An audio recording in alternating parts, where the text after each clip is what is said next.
Hello! Here I am. I have this. 1 second, I don't have my lights. I don't have any of my lights turned on. Also, I guess we don't need this one. Which one do we need? Just games? That's the one? No. This. There you go. I found it. I found the right button. Okay. Hello. How are you guys doing?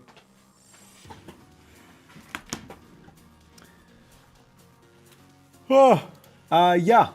New video coming out soon, right? And I thought it would be fun to like kind of be here for that. Alright, we'll watch the new hero history video once it comes out. Maybe I can answer some questions you guys have about it. I can guide you to the new channel. Yes. Wait 1 second. Oh yes.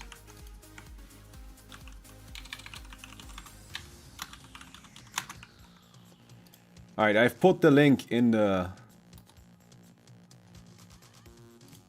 thing there. Why don't you enable supporters on YouTube? You mean memberships? Just because, like, honestly, I don't really have anything I can offer. Like, that's like a problem. I guess I don't really offer anything on Twitch either. It's just a way for people to support me. I think I should enable it here.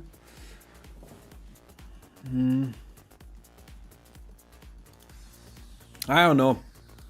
It's like one of those things, like where if you do memberships, you're supposed to really like have something that people actually get out of it, and I don't have anything. When is new hero coming for 1x6? Pretty soon, I heard. Pretty soon. I don't know when. I don't know when. I just know soon. So do with that what you will. Oh, it reminds me I actually need to upload today's video. Did Toski get it ready yet? No. Okay. Well. All right. Alright, hello everybody, how are you guys doing?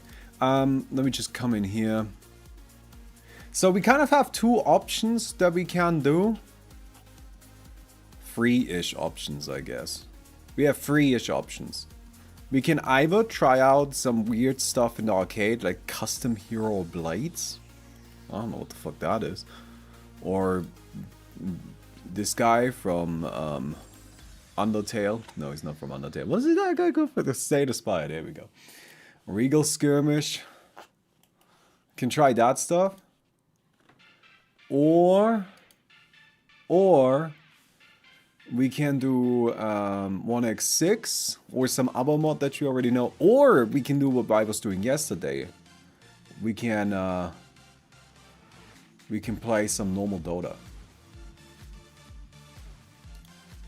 I kind of enjoyed playing some normal Dota yesterday, I gotta be honest. But it's because we won our game. Thought we won the game. Oh, we should play Techies, that's right! We should be playing Techies. OAA? Sure, we can play some Techies in OAA. I mean, it is Techies time. So let's just... You know what? I like that tradition. Is that as a new hero gets released, last time we just played Pudgeon 1x6. I think today we should play a bunch of custom games and just kind of play Techies in all of them. It's just always play Techies. That sounds okay with me. That seems like something we can do. We've got so plan today is we're gonna play games for 2 hours. Then we will watch the premiere for the new video. And then we will post it on Reddit. And then we pray that it does well. And then I gotta make dinner, probably. Something like that.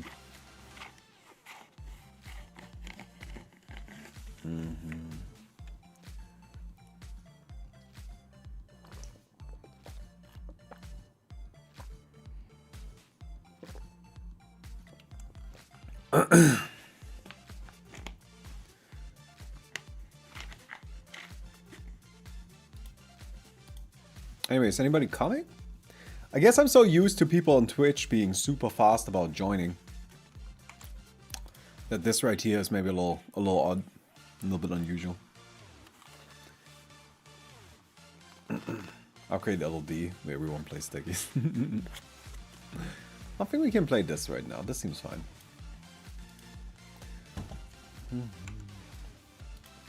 What's the best dish you cook? I don't know. I've honestly not been cooking as much as I want to. I need like a recipe collection. Like that's my problem. I just find it difficult to actually like get recipes. And that's just kind of like limits things a little bit. Does this work?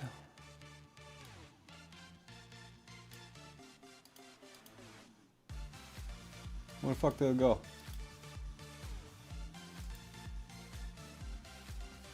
Transform. Reset. There it is. Alright, hello. It just kind of ran off a little bit. We'll do my usual tradition, which is to play melee while I wait for lobbies to fill up. All cookbooks are good. No, the problem I have with a lot of cookbooks is that they're always so meat-centric. I don't know. Also, I don't like books, as in I don't like touching paper. So anything that's a book is already out, because I will not use it.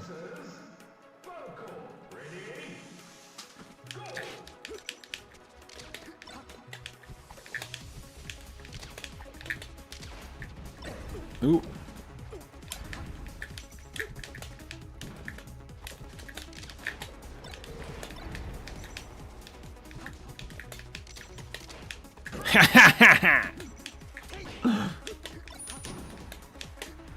Ugh, did you guys see that? I'm so good.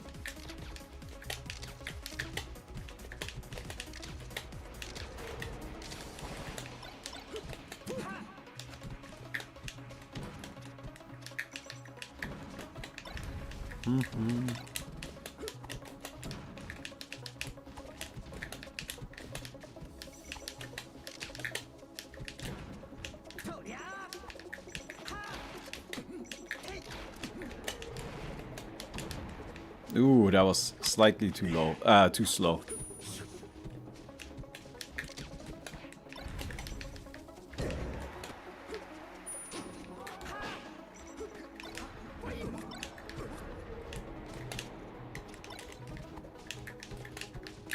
No, my inputs are a little sloppy, I gotta be honest. My inputs are just a tad a little bit sloppy right now. Planning slowly transition to YouTube stream? I have no plans. But Twitch isn't doing so well. And it doesn't make a lot of sense to have platforms split like this. But there are no plans.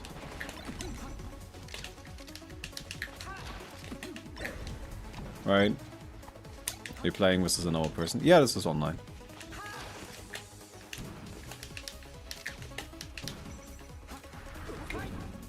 Oh, I died.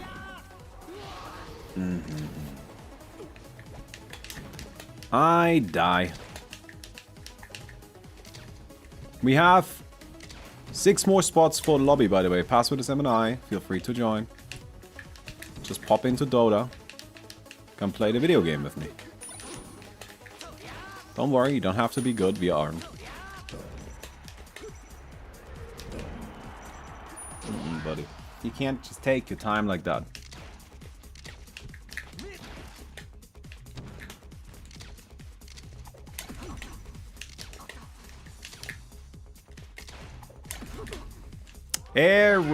Every scrubby Falco. I don't know if any of you play melee, but this is how you beat every scrubby Falco. You just sit there, shine out of shield, as they do shitty approaches, because they're scrubby Falcos. Of course they're gonna do shitty approaches. It's all they know how to do. Right? See? Shine out of shield.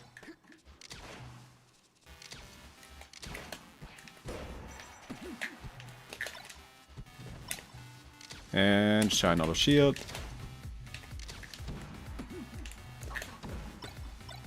Shine out of shield. Every scrappy Falco.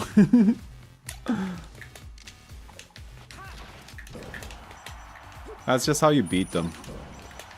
Just make clear they can't ever hit your shield. And then that's that. And you just get a freebie. Why you're not streaming on Twitch? I don't know. Because we're doing the new channel, right? Like, it just I kind of wanted to feel a bit special because like this is supposed to be ultimately about the Stories of Dota video release, right?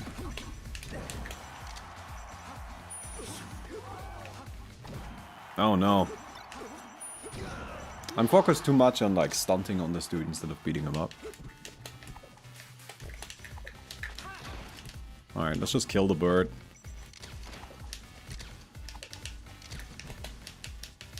Well, my inputs are really sloppy right now.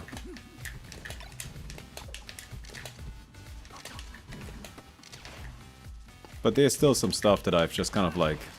I can do in my sleep now. Like shine out of shield.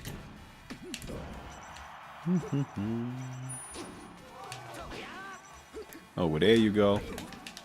Ah, that was way too slow. Way too early. No. Oh. Can I tap out? Ah, shit. I gotta go. Sorry, buddy. There's my mouse. Alright. This actually filled up pretty quickly.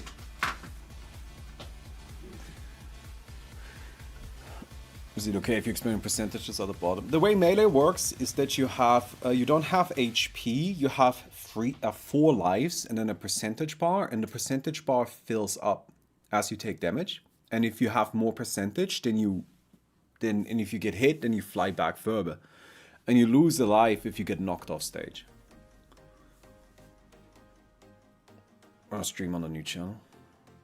Well, because that's where the premiere is. That would feel pointless to me. Like, if you're on the new channel, I want you to watch the premiere, right? I don't want you to watch the stream.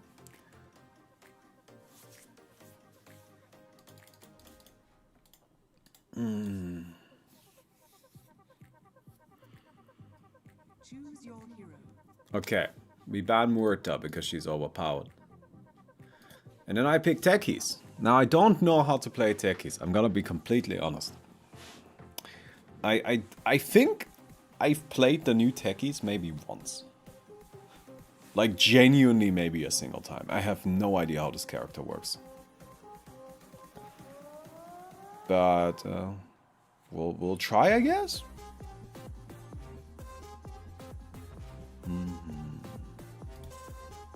Alright, we're Techies. Let's go. Big brain Techies going hard.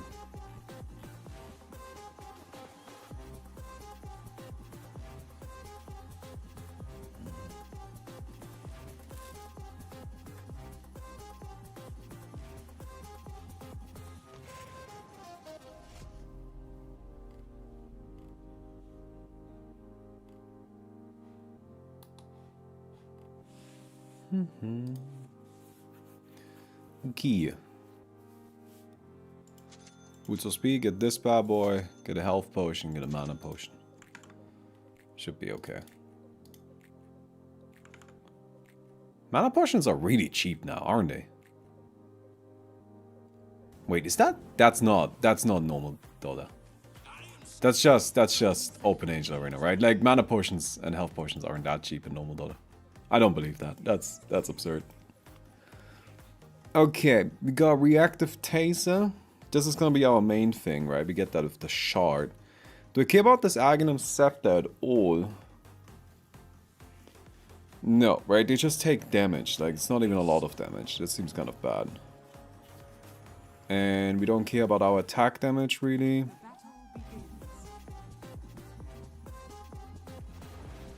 Yeah, okay, cool. We don't need Aghanims, I think. That's always good. If you don't need to buy an Aghanim Scepter, it just kind of like streamlines the game a little bit.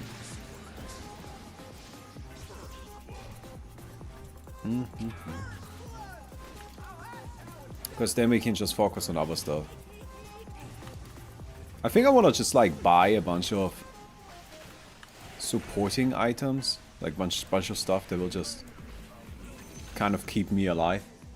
You know? And keep my team alive, auras and shit. I'm not sure. Yeah, the nice thing is that we can get the reactive taser even without... Or we can use reactive taser on allies even without the Aghanim shard. Aghanim scepter. Sorry, what am I saying? Today is my day off, friends. Did you know that? I'm just not very good at actually taking a day off. This dude does a lot of damage. I did a whole bunch of cleaning up today. I actually feel really good about that. Cleaned up the entire goddamn house. Hello. Oh no. Oh, there's a winch! Okay, well they got me. Yeah, don't farm the base. Nea, what the fuck are you doing? Oh, unbelievable. Unbelievable. You don't want to just like sit in the base and farm, that's bad. You want to be running over to the other part, to the opponent's side of the map and farm their base. Take all of their shit. Like this guy. Boom. Money. I will get chip vest. Now trading into me is painful.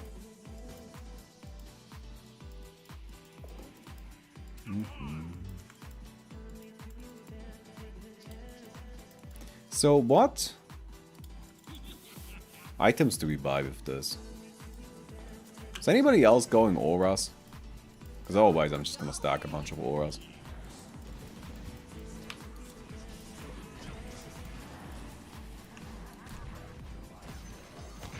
Hello. Nice. Explode him with techies. Pipe would be good here, maybe Crimson. Dude, I'm just gonna stack all the auras. If nobody else is going auras, I will get all of the auras. I'm gonna take this as just a statement that you guys aren't going auras. So I will do it. I will get auras. Let me just go ahead and start out with some drums. And we gonna want the Crimson Guard. Sorry, Guardian Greaves and Crimson Guard and all of that shit. Hello. Here, have one of these. No! That's such bullshit.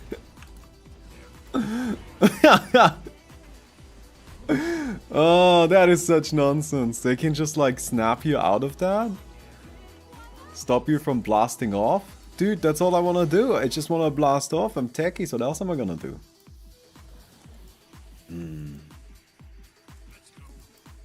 Wait, it says Bami's playing LOL. Well, look at that. Learn something new every day. Oh, you missed. Well, that's not so good. Uh-huh.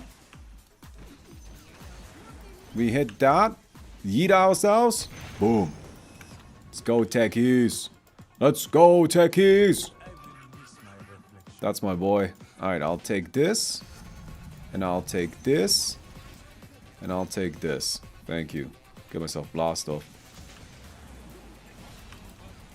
Hello, Flare.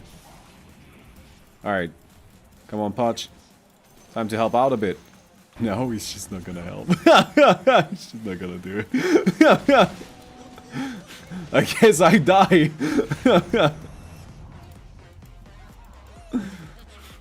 No, well. Suppose we die then.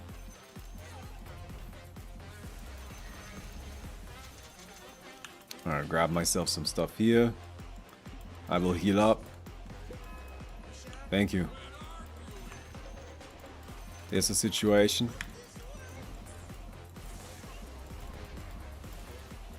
Uh-huh. Where did this dude go? Come on, drums, drums, drums. Oh, that didn't hit! I gotta be honest, I'm apparently terrible at hitting these.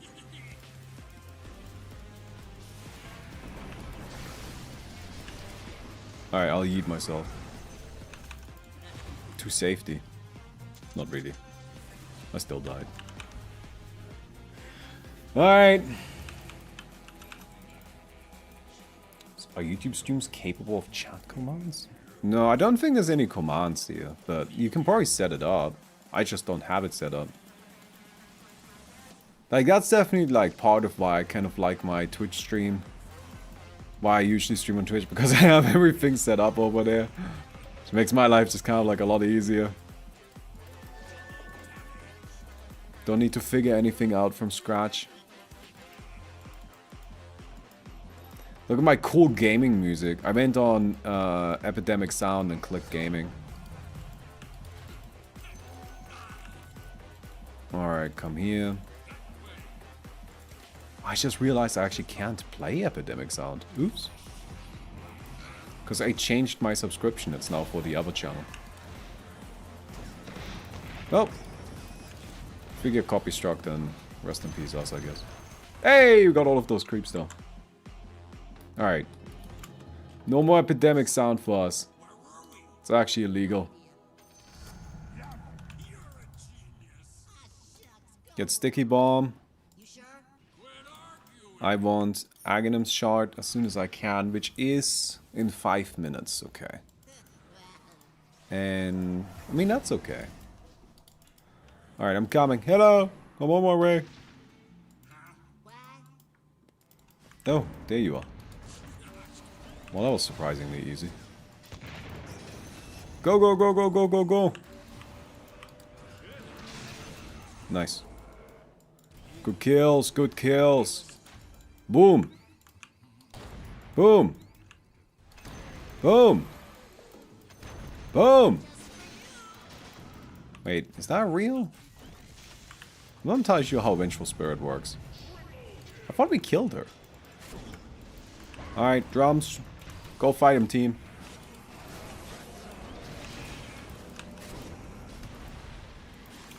Ooh.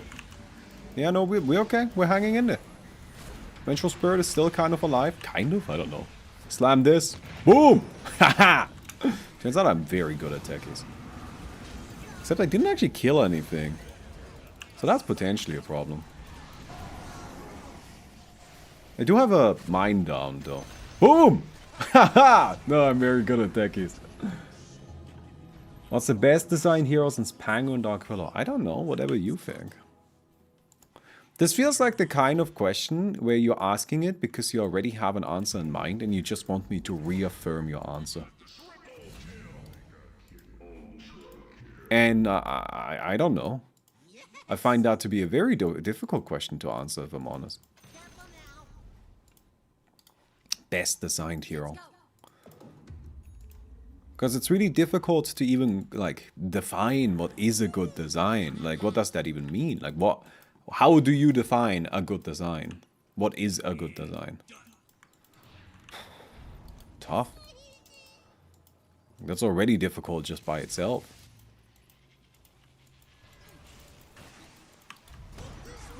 Ooh, okay. Oh, we're kind of dying a little bit.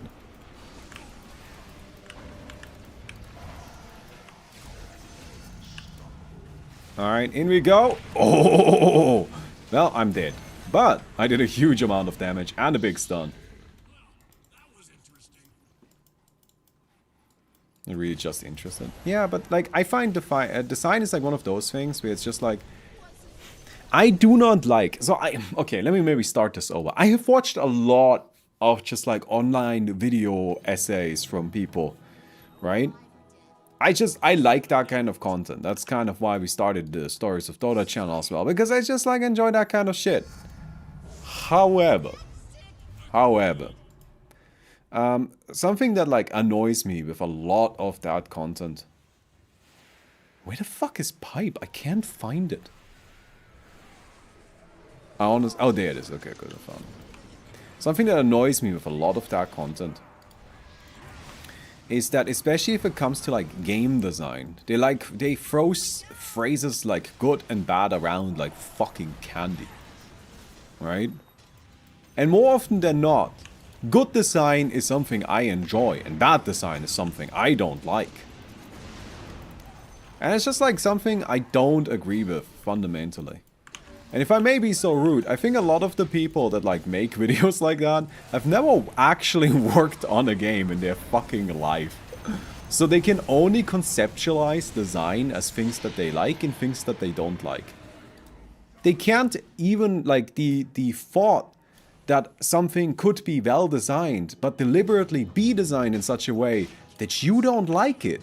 That's a thought that doesn't even cross into their minds. That seems completely impossible. But it isn't. You very much could design something in such a way that it sucks. And it could be very deliberately designed in such a way that it just kind of sucks. And it could be a great design because, and that is the important thing to me, that's what it comes down to. Design, whether or not something's good or well designed, is all about intent. Right? It all comes down to what whoever designed the thing wanted it to be. What was the goal? And a good design is something that does a good job at reaching that goal. And a bad design is something that doesn't do that. Right?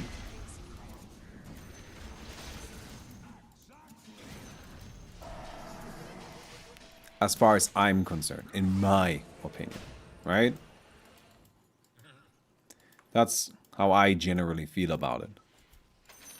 And within that framework, if you think about things from that perspective, I think you will find it to be kind of difficult to just say, oh, this is a good hero design and this is a bad hero design, and so on. Because you really need to understand the intent and you need to be able to kind of see the intent to really properly figure out if it is good or bad. And then you could argue, well, maybe something that doesn't have clearly visible intent is bad as a design. And that is something I think is a pretty good argument, actually. Right? Like, if there's something that exists and you just can't even tell what it's for, that's probably a bad design.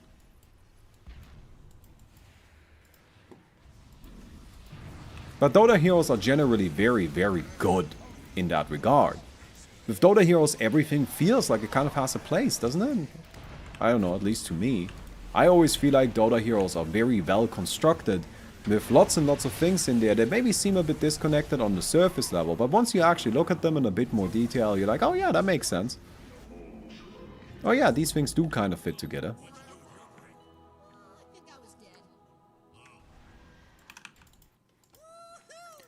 Can the intent be bad? Yes, you can. I think you totally can have like a bad intent when designing something. Like the example that I like to use is, can you design a game to be deliberately boring? And then can it still be a well-designed game? And I think yes, right? Like that's clearly possible. But should you? Like, can you? Yes. Should you? I probably not. I mean, there's probably better uses of your time. It's probably better uses of everybody's time, I feel like. That's just not, you know. Okay, do you have... Is anybody going Crimson Guard yet? Are any of the strength dudes going Crimson Guard? I guess I have 2.5 strength. It's not that bad. So if the game turns out to be interesting, it was badly designed. I think so, yeah. So, to me, a bad design is something where it didn't do what it was meant to do. Right? Now, let me just kind of also be clear about that, though. That doesn't necessarily mean that everything needs to have a super clear, obvious intent. And anything else that it does is automatically means that it's bad design. You can design things in such a way where you deliberately leave a lot of possibilities. That's something I try to do with Alex, right? Is I try to do things in such a way that there is hopefully ways for players to kind of like find their own gameplay within it. Oh, I can use an example from Alex though. So something that is in Alex that is a bad design that we need to fix. I think it's fixed. I'm not sure. It's gonna be fixed. Is there are these jellyfish things, which are jellyfish are basically walls, right? And they are just moving walls. So they just like they block something and something can't walk past them, but they can move. So as the player, you kind of need to figure out how to use the jellyfish, right? The problem with the jellyfish is that there is an unintended interaction with them that makes it so that you can kind of create an infinite loop of jellyfish opening up and blocking a path over and over and over again. And that then makes it so that the game kind of becomes trivial, because you just kind of have the jellyfish going back and forth endlessly. And that is not what I intended from the jellyfish. When the jellyfish are used the way they're intended, they are pretty fun, they're pretty nice. But when they aren't, when they're just kind of used randomly in whatever way, you know, pops up, then they are not. Then they're just kind of overpowered and they sort of ruin the experience a little bit. Okay, is one of the strength heroes. Yeah, we have a Crimson Guard. Good. Then, I want to get a bubble, I think. Alright, let's get ourselves a bubble. Bubble orb. I will get this. I don't know if I want cooldown reduction. Can Sweet Dreams Arcs be modded? No, no, no. Don't be ridiculous. Modding is a very expensive addition to a game. We can't afford that.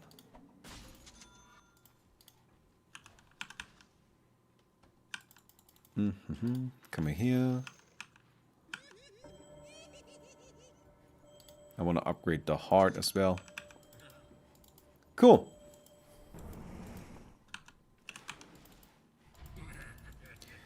Alright then. I've got a bunch of stuff coming in. Here's a mine for what it's worth. Throw this boy over there. Aha! Very good. And so we have got a whole bunch of stuff now, which is pretty great. Oops. I'm trying to cast this, but it's not working. Alright. Well, I mean, like, I guess I'm just gonna be silenced here. This turns out to have, like, no range, which is potentially an issue. Yeah. Damn. This really does not have a lot of cast range. Oh well.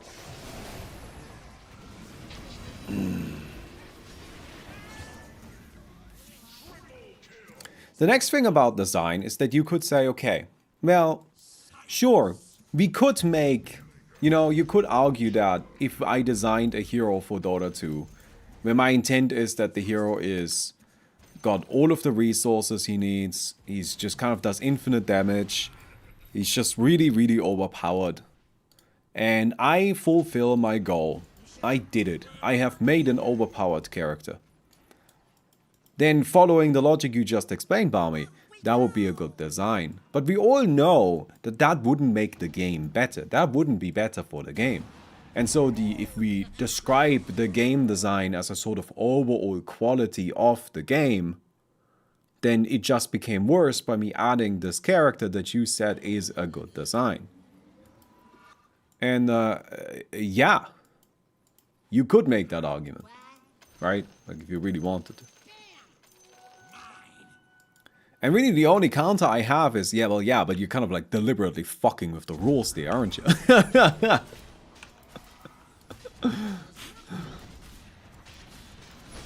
Yes, there's definitely a sort of concept of like overarching game design that is worth considering, for sure, right? When you're making a product.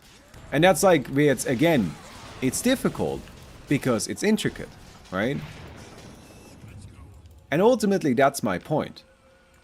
My point here isn't to say that this is good game design and this is bad game design and this is nice and this is shit and this is what you should be doing and this is what you shouldn't be doing. No, my point is it's hard. It's hard. It's tricky. And that's why I don't like making such clear, you know, definitive statements on something like that. Right? Which of the last Dota heroes is the most well-designed Dota hero? I don't know. It's a really hard question. I don't know. Ooh. The quality of the game is now a buzzword, needs a clear definition. Right, yeah, exactly, right? Like every time you're just introducing more and more layers of things that now need to be defined and we need to accept common ground as to what they mean. We're just adding more and more layers into our communication. All of which need to be clearly stated before we can really say, oh, this is good and this is bad. And it's just not that easy, right? I think for most people, it is fine, it is adequate enough to say that good design is something they enjoy, right? For most people, that's fine. What is good game design? Well, if I like the game. If that's how you want to think about it, I think that's fine. You can think about it that way. There's nothing wrong with that, right? But for me, I don't find that adequate. And for me, I think that question is a lot more difficult. And I'm not trying to say that I'm better than you because I think about things more deeply than you or anything like that.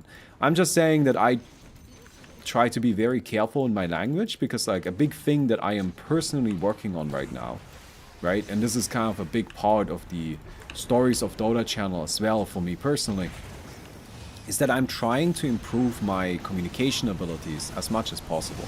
I think I'm pretty good at communication already.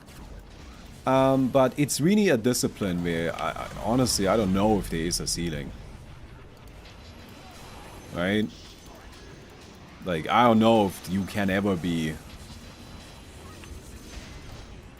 too good at it, you know? That's one that just kind of keeps going.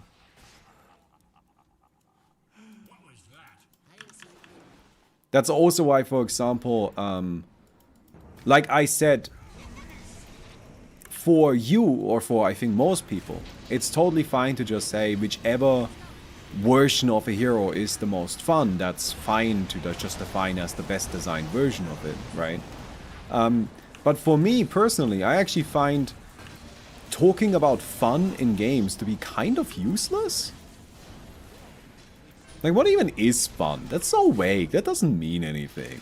What if I make a game that's just not supposed to be fun? Can that then not be a good game? Is Dota even fun? And I don't mean this in the haha, Baumi doesn't even like Dota way. I mean this in like, genuinely, is Dota even a fun game? I'm not saying that you can't enjoy it, but are you like having fun playing it? Is that your primary experience? Or is it more a rewarding experience? Is it more of a, you know, like, competitively intriguing experience? Is it more an experience about becoming better and improvement? Is it not necessarily just about fun? Right? And if I were to just say Dota is about having fun, games are about having fun, what are we even getting out of that conversation? What are we really learning there? Right? There's lots of people that like games that are really, really difficult. Like, for example, like the Slay the Spire Ascension runs. They are not fun, but they are really challenging. I don't think anybody's going to tell you that the Slay the Spire Ascension runs are fun. They're not fun. But damn, they're challenging. And that's what makes them interesting to a lot of people. That's what they appreciate about them. That's what they like about them. You guys want to, let's boost some techies, I think. Let's play some boosted and booster techies there. How about that?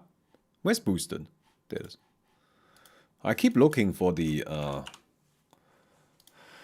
Black Bear. I can't find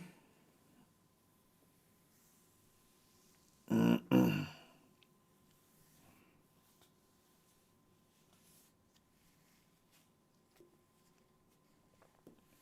No, though there's any other hard games like the Soul series isn't fun. Right. So like fun isn't really a great term, I think. It's not wrong. You again, if you just want to enjoy the game, you don't need to think about this that much. If you're just here to play a fucking video game, then play whichever video game is the most fun to you. That is fine. You can leave it at that, right? But I, for my own personal kind of like education and opinion on these kinds of things, I try to look a bit deeper.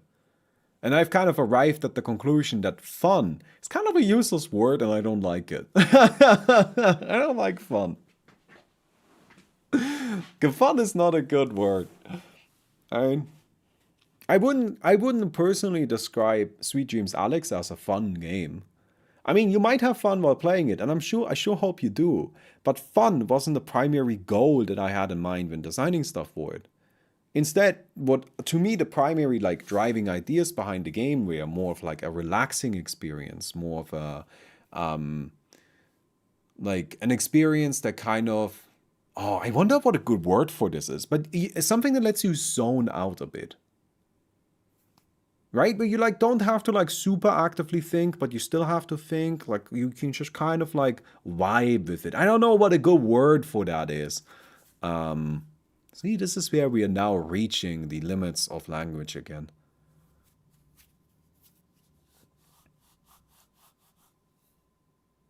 Language is really difficult, isn't it? Super tough. Super tough.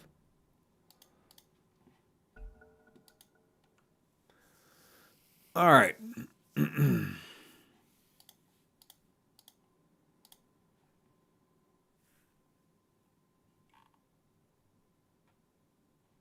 Relaxing. Yeah, but like there's also just like immersive. I like immersive. I like a relaxing and immersive experience. Right? Immersive is a good word. That's definitely something that I was aiming for. I wanted the game to feel like you just kind of like let yourself be absorbed into it, and you don't have to like, you just kind of like you just vibe with it for a bit. But you get what I mean, where it's like, again, language. Language is tricky. And using it properly and using all of the aspects of it properly, it's hard. Okay, we've got Techies. What do? Do we upgrade Ballast off so we can eat ourselves? I guess we'll just upgrade whatever the fuck we get, right?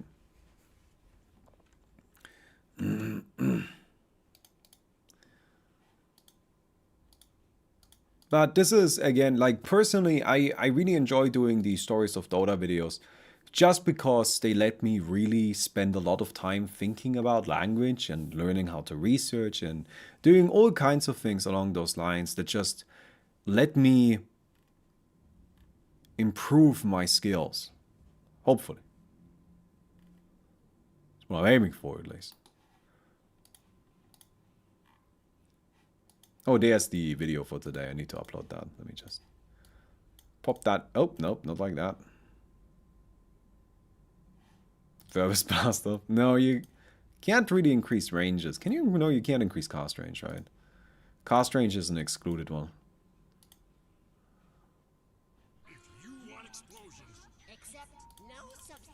Alright, but like, for example, for Street Dreams Alex, we've got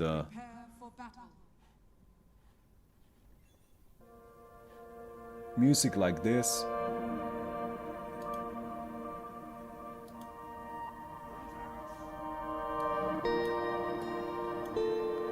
I'm just gonna play this music. Because I can. Because this music I own. This is mine! Belongs to me. I paid for it. Okay. So radio, what's the plan on this boosted? I have no idea, honestly. I think we'll just get upgrades as we get them and then figure stuff out from there. Like, I do not have a, like, clearly defined plan whatsoever. We're just gonna go into it and play and whatever.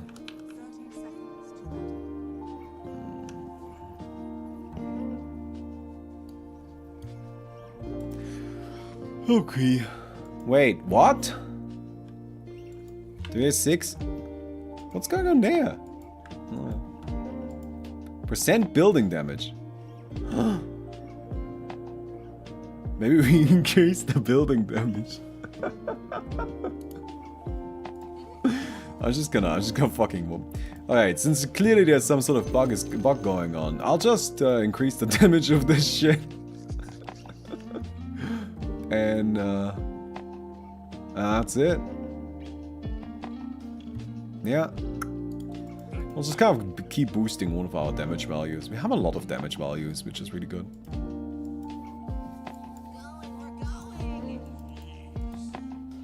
Aghanim Scepter, is that any good? This does damage too.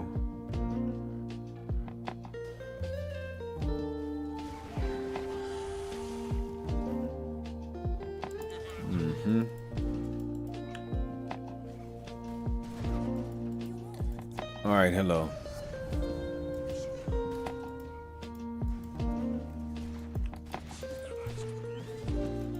You have a mine.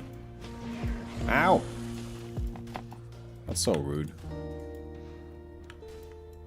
Oh, that's a very long duration already. Damage. Movement trigger radius.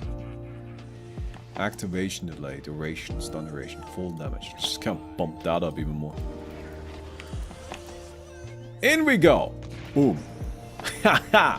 Beat him up. Come on, come on, come on. Come on, one more! Come on, Techies! Come on! Come on! God damn it! Oh, man. We tried our best, but it wasn't good enough.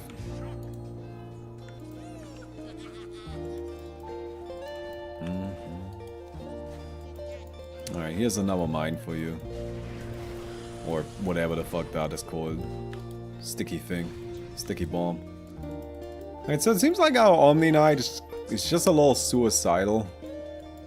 Rest in peace. I guess that's appropriate for playing Techies. Proximity threshold damage. Minimum distance.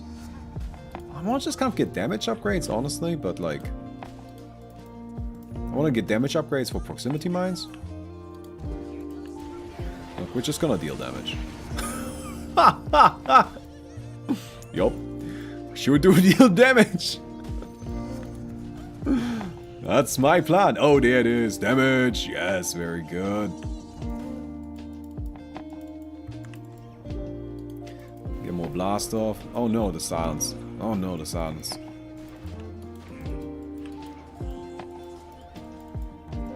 Okay. So this does how much damage now? 600. Cool. Big fat explosion there. Oh, that lasts a really long time. Got him. Turns out this character is easy. Damage, duration, stun duration, secondary movement slow. Okay, we've got this connected there. That'll hurt a little bit. Poof. Okay. Is that enough? Oh, so close. Alright, we've got a mine that'll clear out the creeps. And then I can nuke this. Building damage, up it goes. And I'm gonna just kind of get myself a Terrain Core, right? I mean, we're a little dead, but that's okay, that happens. Good. We're doing consistent watch parties for stories. Yeah, I think so. I think that sounds like a fun little tradition, right? We'll do a little stream. We just kind of like watch the video together. Outer damage. Damage with this. Some weird stuff. So I'm gonna stick to my plan of only upgrading damage though. And we do a stream where we play the hero of from the video. And that's pretty much it.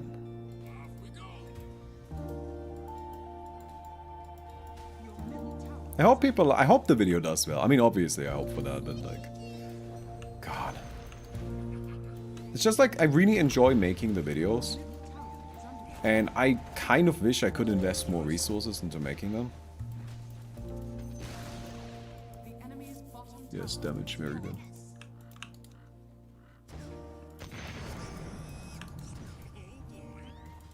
So I need them to do well so I can do that.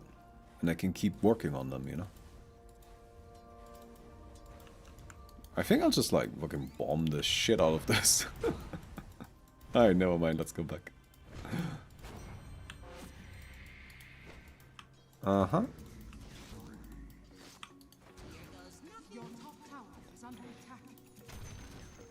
Very good. We'll increase the damage on this. Look, I'll just be a DPS god. I will never get used to the fact that there's just like a whole other thing down here now. That's so weird.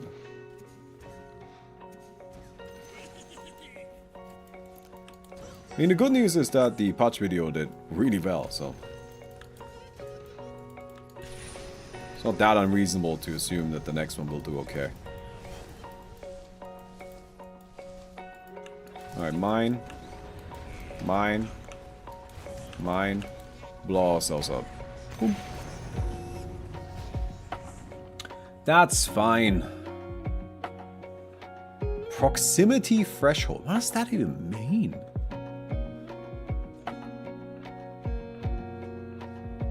Honestly, no idea what that means, but I'll just increase the damage on this. And... does Kaya work for the mines? Does anybody know? Couldn't tell you.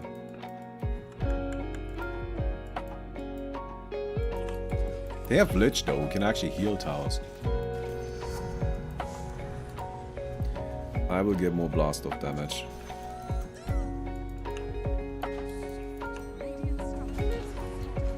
Oh. Glyph. There goes this. Building damage, 43%. Oh. No. We don't really have anything better to do. Poof. Hey, we got him. Magic resistance reduction, I guess. I feel like I have this way too loud right now.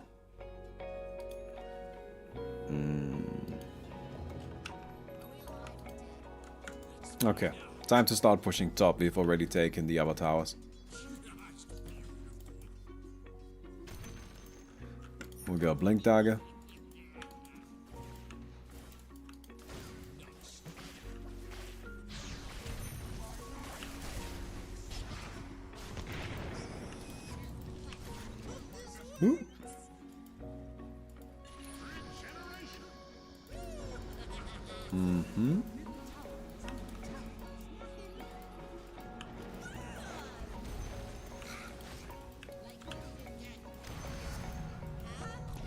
Alright, I need a Blink Dagger, I need a Shard.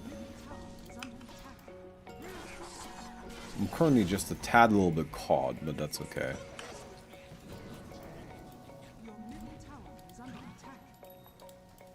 Alright. So mines do how much damage? 1700. It's like, it's okay. It's like weirdly not even that good, to be honest.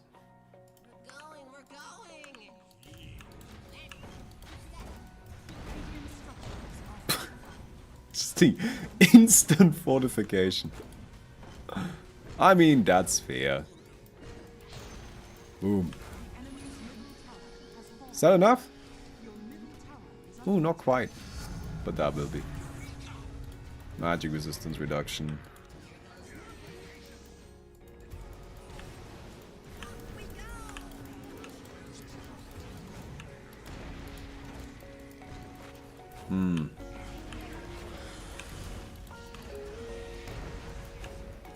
Problem is that I'm kind of stuck here now. I guess I gotta get a Yules, right? We gotta get ourselves a Yules. You know, something that I hope will also be the case is that I'm hoping that for the new, or like starting with the Techies video, the beginning section of the video will make a lot more sense to everybody. Because I saw a few people who were just like, why did you tell us how Putch works? We know how Putch works. And I'm just like, yeah, I'm sure you know how Putch works, but are you sure you know how Techies work? You know? You sure you know how IO worked?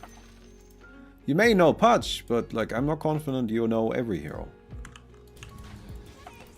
And it's kind of the point, you know?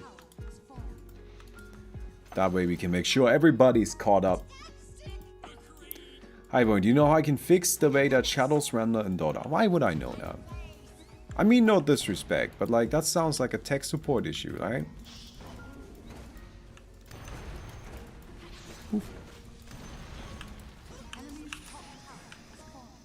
In we go. Nice. Oops. Gotta go.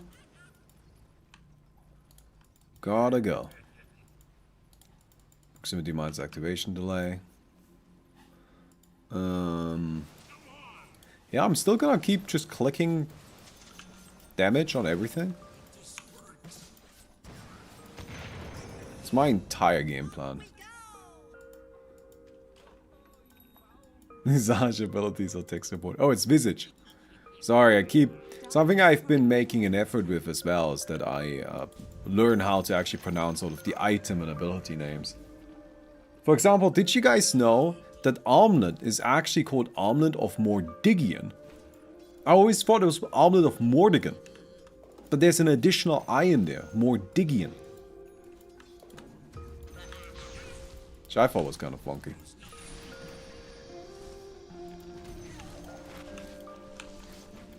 Oh, okay, so we're just kind of getting dragged around. That's so rude. Alright, building damage. Proximity threshold. Oh, there's damage, I guess. I mean, we gotta get the Aghanim Scepter at some point, I feel. Not Mordigan. No, it's Mordigian. Seriously, look. Armlet of Mordigian. There's an extra I in there. I always thought it was Mordigan. There's two G's and an I at the end. The way you pronounce that is Armlet of Mordigian. I looked it up because I needed to pronounce it for the IO video, I think.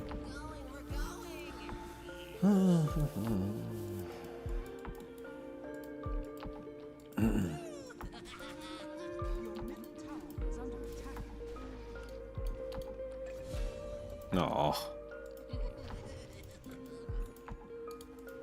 Alright, we'll get ourselves the Aghanim Scepter.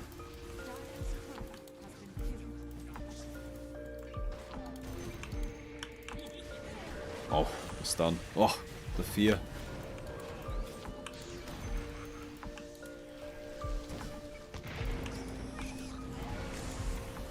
Oh, I got some of them at least. I'll do some damage.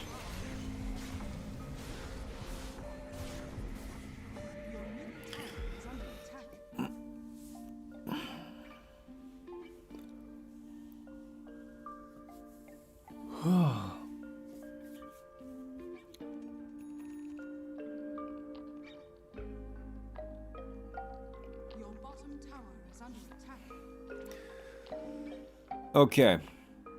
Well, the good news is that I've done very significant building damage.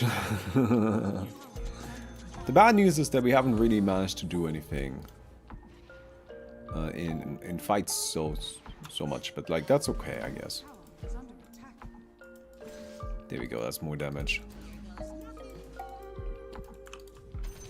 Honestly, if I can just get this maxed out, so that it, like, one-shots a building, I would be pretty happy. And that's easily one-shot creeps. That's 3,000 damage. Zeus and Mars are public domain. I guess, like... Is that the right way to think about them? I suppose? Are stuff like... basically religious concepts? public domain? Like, is the Bible public domain? I mean, I would guess, technically speaking, yeah. Gotta be something.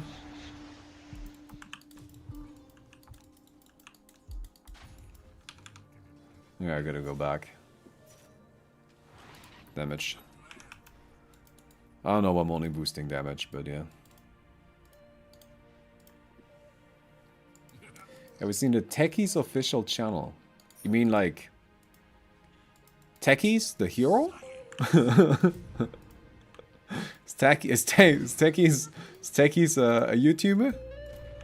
I mean, if any Dota hero was a YouTuber, it would be Techies. Either that or Enchantress, I feel. I mean, she's already called it she already got the good name for it, Enchantress. Enchantress would be VTubing, but she's just an actual deer lady pretending to be VTubing.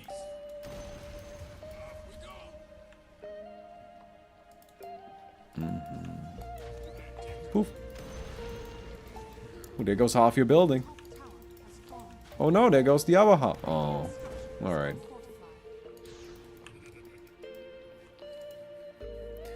Activation delay. Lower that, I guess.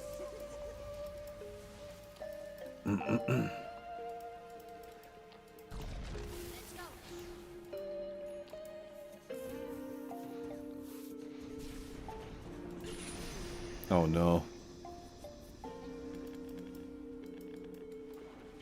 There's a guy who just plays Techies and has this Techies official channel. It's kind of weird. No, I don't really look much at other people's Dota content. I don't mean to be disrespectful, but I think a lot of it is frankly bad. Wait, I think that's just being disrespectful. Okay, I guess I am mean to be disrespectful. I wanna be clear here though, I include myself in that. I do think that the content I make here is also pretty bad. I don't think that the content on the new channel is bad. I think that is good. Ah, that's alright. It's okay. It could be better. Oh my god, we're asleep again! Let me play the game! Oh my god.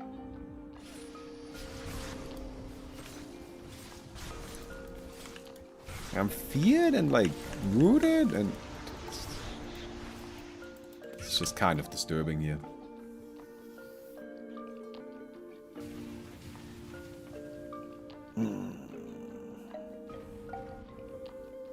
After researching lots about Dota histories for the video, did you learn why more than half the voice lines in Dotas are just puns and dad jokes? Well, no. I mean, I think that's good though. I'm a big fan of, like, puns and dad jokes. That's all very good.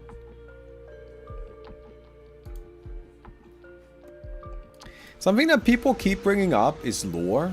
And I just want to be absolutely clear, there will never be any lore. That's just not gonna happen. Please leave me alone. Ask Sir Action Slugs. That's his thing. Right? Sir Action Slugs can deal with the lore. I will not. I do not give the tiniest shit about the lore. Oof. No, I need another few seconds here. Oof. Got him. Oh, we're kind of dying. Are we dead? Not quite. Not quite. Oof. Why is it not exploding? Why is it not exploding?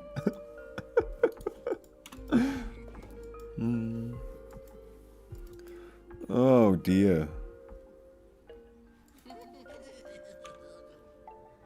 Well, it doesn't want to, I guess.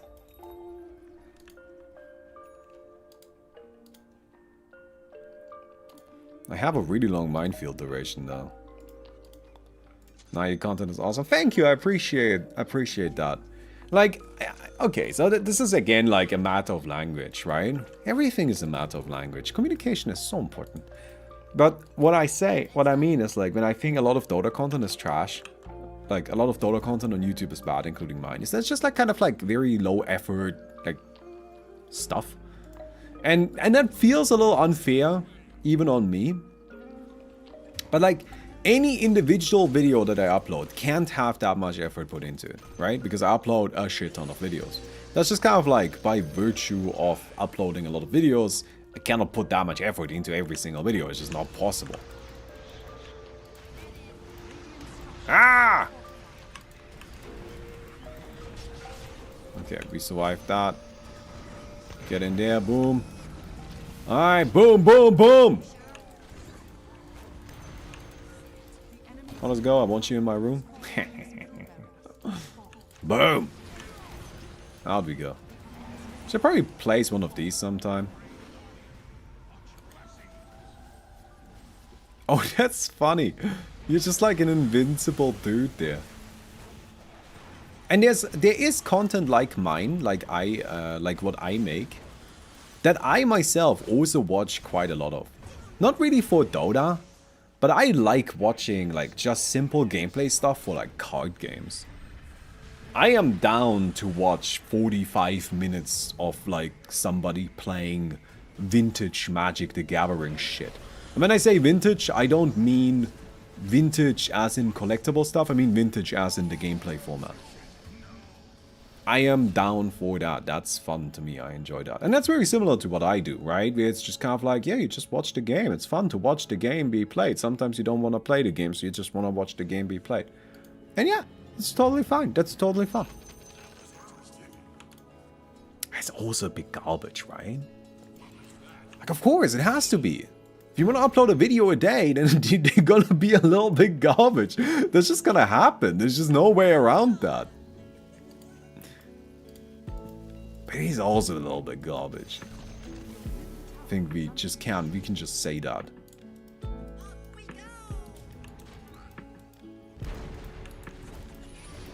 Oof.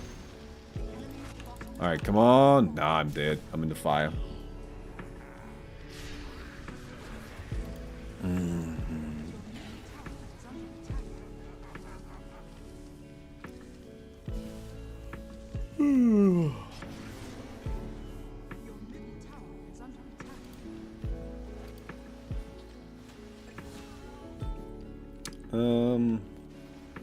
Movement trigger amount. We want to lower that, right?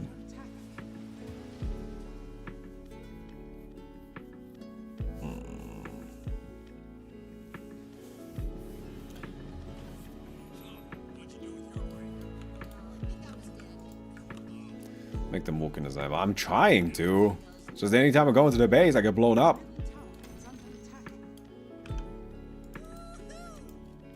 It's not that easy.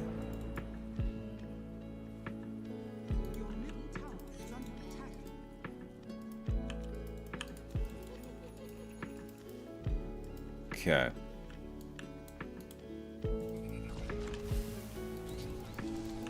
Come on. Yeah, okay, I got it. Somebody stunned this dude. God damn it. Every time. But I did get the damage in. Ooh, I actually killed somebody with that. Look at that. There's my minefield. Alright. If you watch when cooking or folding clothes, quality statement with low effort videos. Yeah. Alright, well thank you. I'm glad that you appreciate it. I do try very much. Right? Even though I talk about it in these like harsh words, I do very much try. You do not get a streak of YouTube uploads like I have it without fucking trying your heart out. That's just not gonna happen.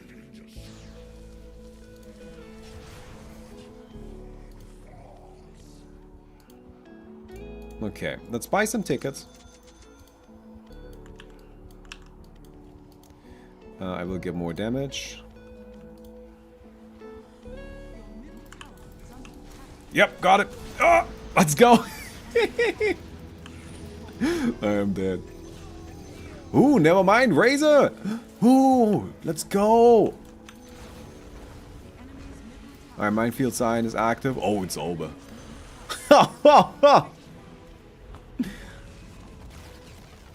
Well, I still feel like I did okay there.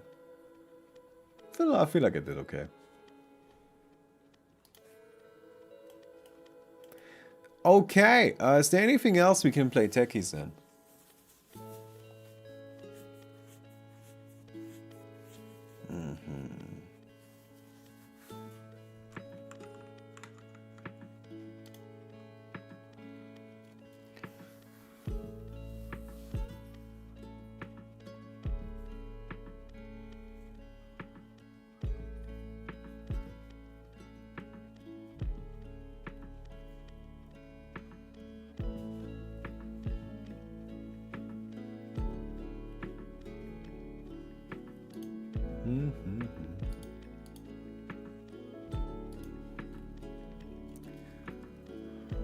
Oh, we got 49 people waiting for the premiere. I don't know. We'll see how this does. I don't know. I'm nervous. I'm really nervous. Can you imagine this gets like 50 views now? Oh. What else can we play Techies in?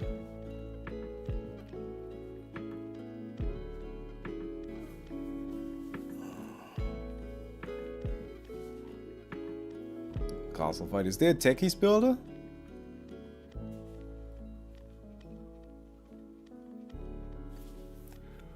We can play auto chess and play Goblin Mech.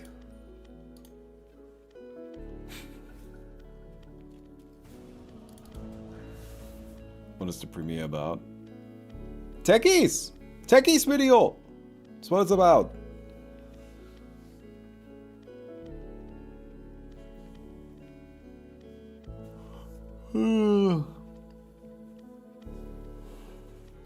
Techies video, my friends.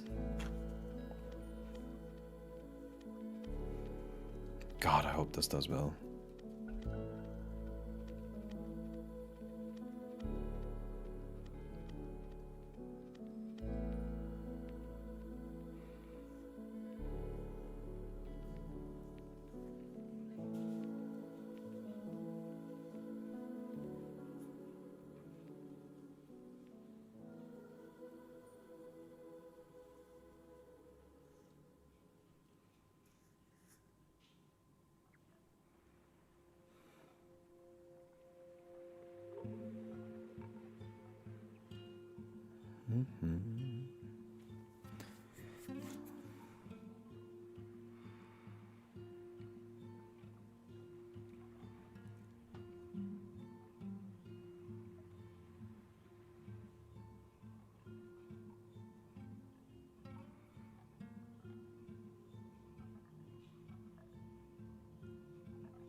Alright, do we have a countdown?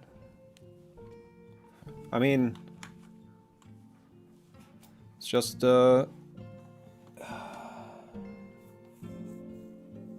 just here. Starts in 48 minutes. Should give it a thumbs up.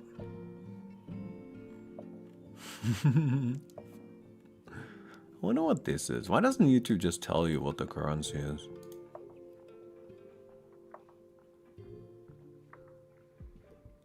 $0.77.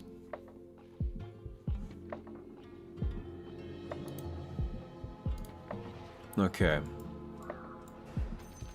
Oh, Techies isn't in the pool. Well, that's a bit disappointing. We'll still play Goblin Mech. You know? For the sake of it.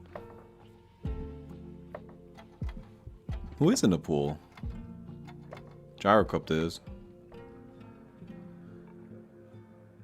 And how many goblins? There are 6 goblins anyway. Alright.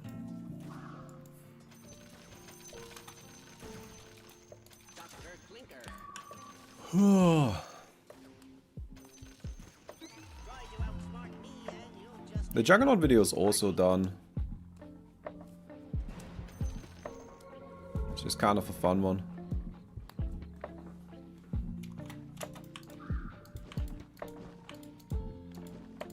IO video's great. I don't know, I'm just like pretty happy with what I'm doing, you know, with those.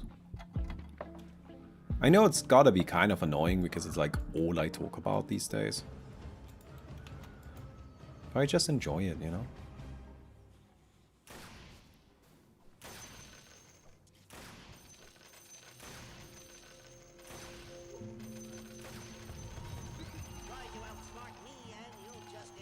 I'm very anxious right now, though. I'm not gonna lie.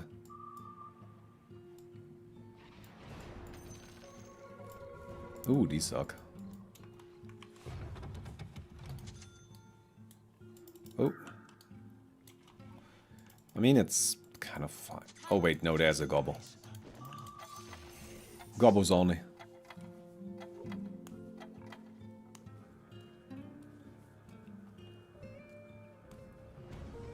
How long do auto chess games last? About 45 minutes, which is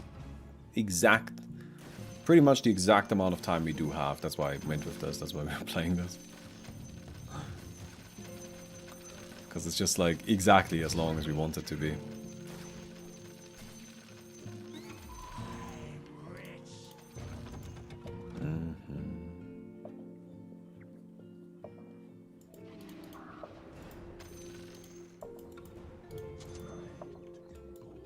No, whatever. What does this upgrade into? For Dagon, I need a Staff of Wizardry.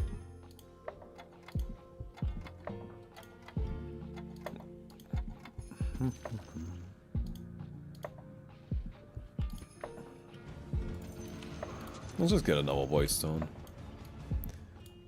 Stinker just wants to have as much mana as possible. I mean, it's gonna take about 45 minutes. Assuming we don't get Giga destroyed. Which currently is very much a possibility. Because I'm just hard forcing gobbles.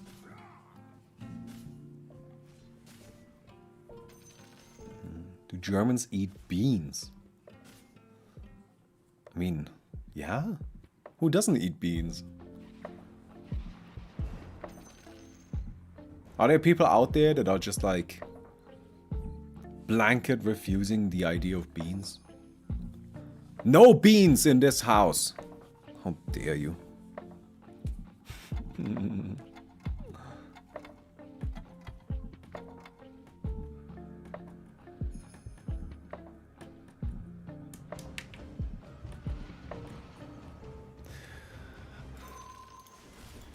Okay. Oh, you've got a higher level bounty hunter already. Oh no, you have Timber Saw too. You've got better gobbles than me. That's fine. You hate beans? Oh my god. Have I encountered some new subculture of bean haters? I just find that kind of interesting. Like when you encounter just like a new online space that you weren't aware of. Where there's just like a group of people incredibly passionate about something you never even thought twice about.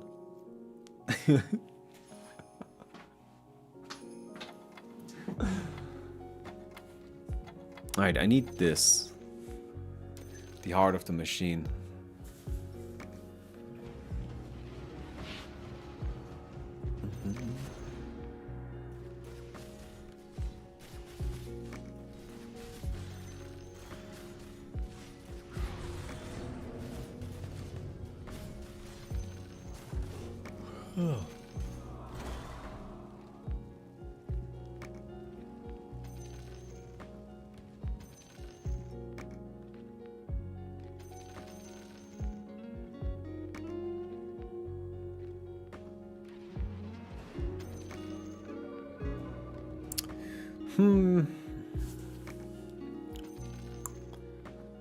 I think I'll just get this guy. Wait, no. Gobbles only.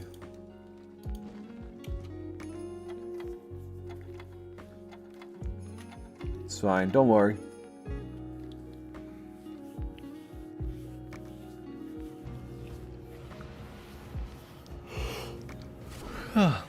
It'll be fine, we'll get there. Mental beans? I think so.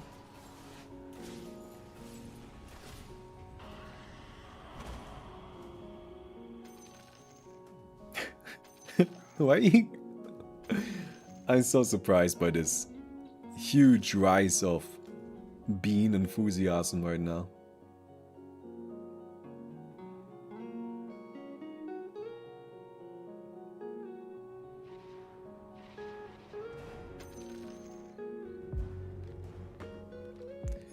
Yeah, I think we'll just keep losing. It's fine. And then starting with next round, we'll start rolling, because we're already at income.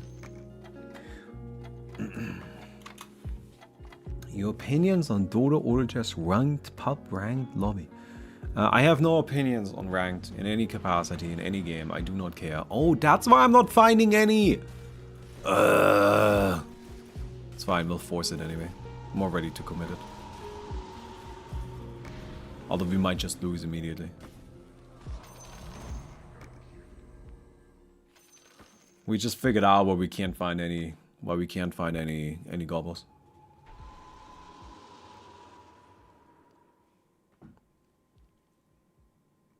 Yeah. I mean, they're tier 1 units though. There should be quite a lot of them. See? It's fine.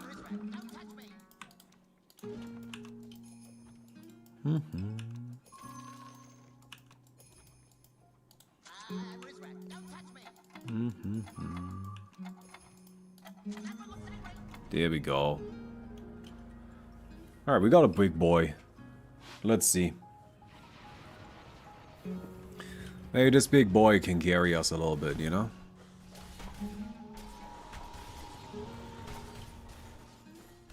Probably not enough, to be honest, but... I don't know, he's pretty strong. Oh, come on! He did it! Wow, that's a lot. Look at this monster. That's crazy.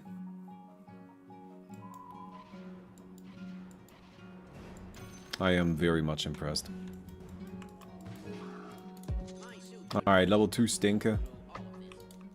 This feels winnable.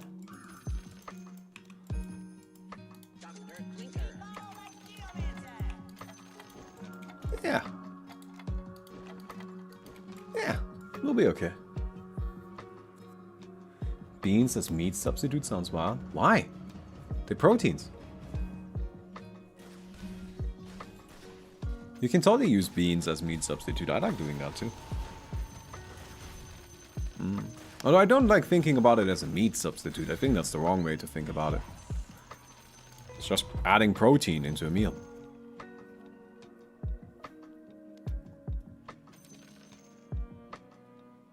Oh, I'll get this. I'll get myself some extra cash.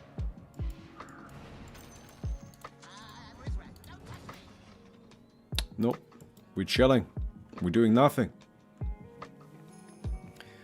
Build up money. And then go from there.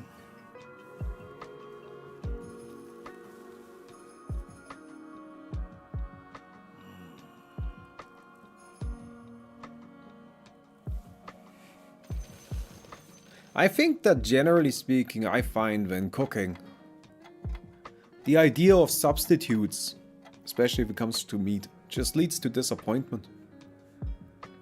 Because, like, of course, your beans aren't gonna taste the same as like some beef mince or something like that, you know? But like, don't think about it that way.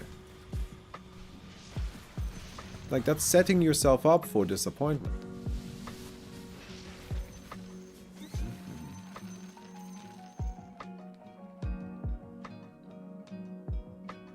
But you can just like cook for the you can cook without including meat just fine. You don't have to replace it.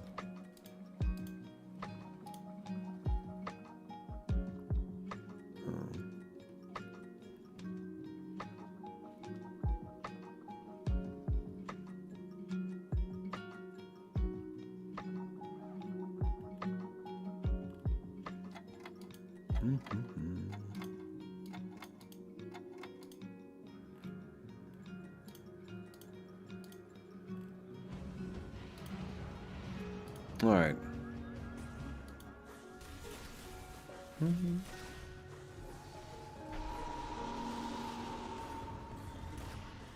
Ooh, we're actually doing well.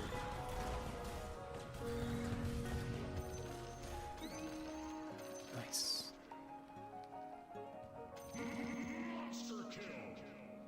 Oh, Timbersaw and Stinker are definitely carrying this.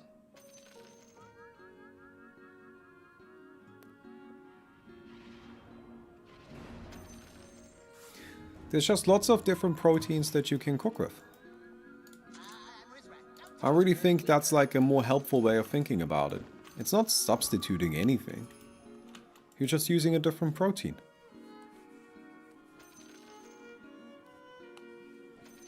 So I get every 20 gold exceeded extra free bonus interest. So we want to be at 80, right?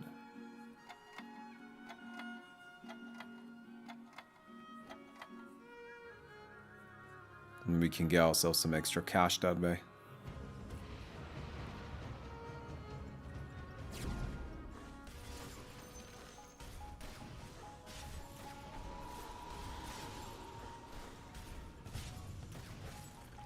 Oh no.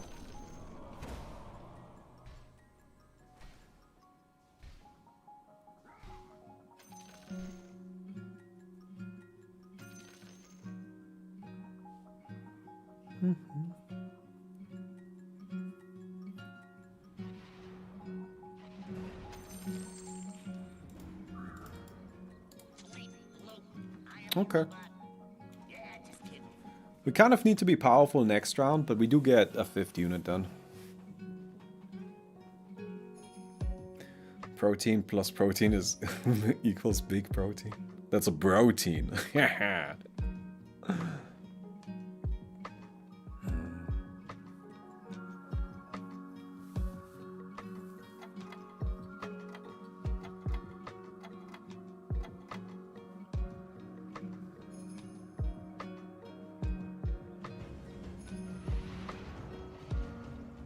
Oh my god, this guy is so huge.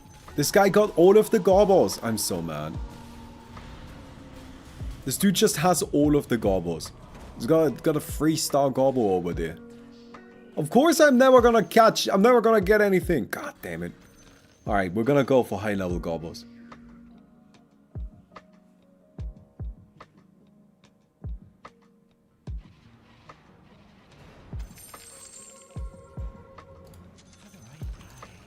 Alright.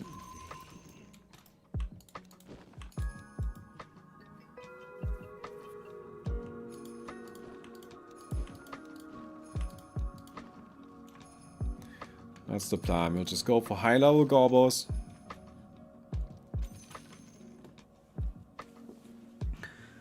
And then we'll be fine. Maybe. Maybe not. We'll see.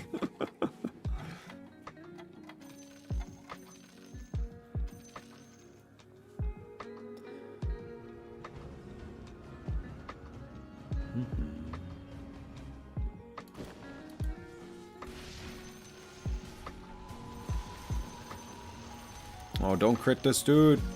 Oh, fuck. Alright, I think we might be fine, though. Despite some unfortunate crits. Yeah, I'll get some mana boots. Okay, Meeple's cool.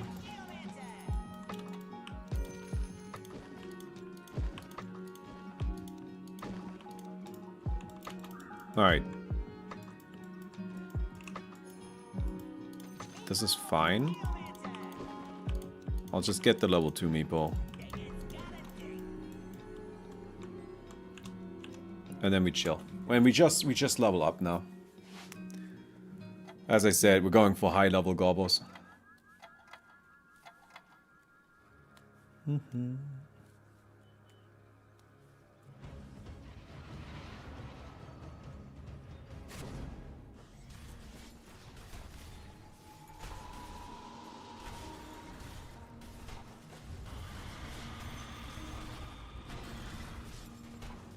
Ooh, are we winning this? This was looking so bad. No, we do still lose, right? Wow, that was surprisingly close, though.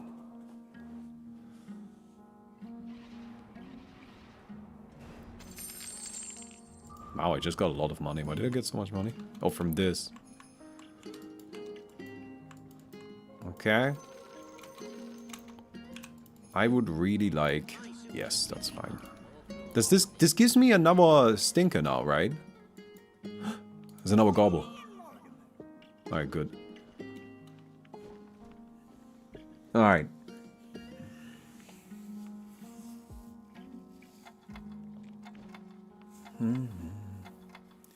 When does Techies video come out? In 30 minutes. Whew. Man, I sure hope that does well.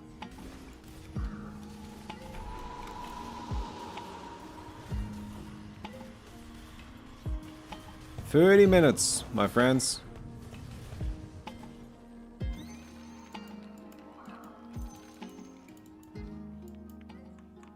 I still find it so wild how they literally just copy-pasted stuff from Hearthstone Battlegrounds.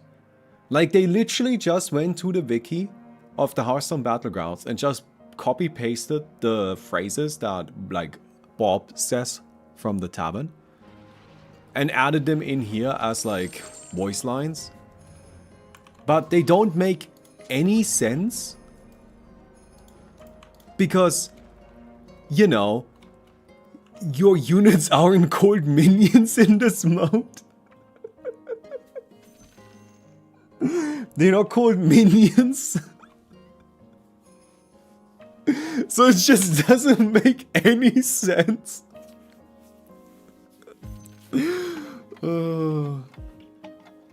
It's so dumb.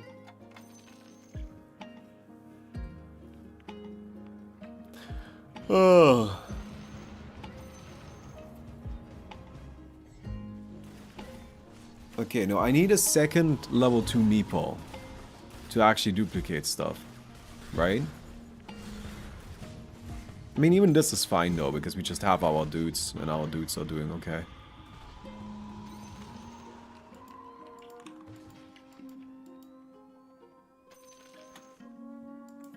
I do need visits, right?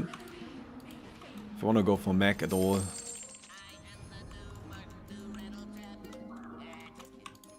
Alright, you come in here. Alright, so we have a bunch of, like, relatively high-level units now. It's just we have a lot of money. Like, that's just the big thing that's carrying us. I'm gonna go watch it on channel instead, because last time I watched it from here and I never watched it from there. Dude, I said you should go to the other chat. You should at least open the other video. God damn it. I specifically said not to do that. Oh, this dude already has it. I'm just competing with somebody who's going for the exact same build and it's just like a step ahead of me in like every turn.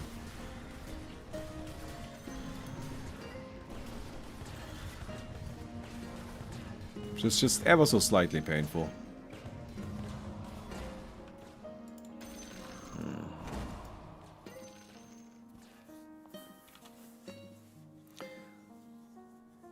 Okay.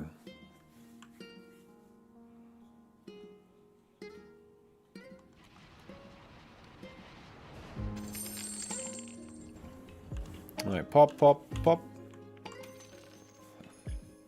We're leveling up pretty quickly, so that's good.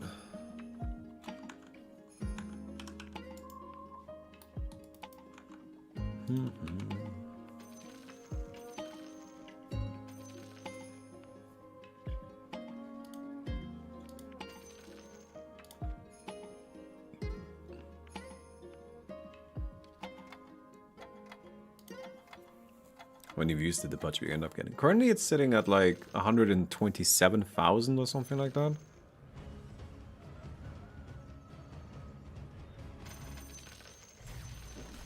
Something in that ballpark.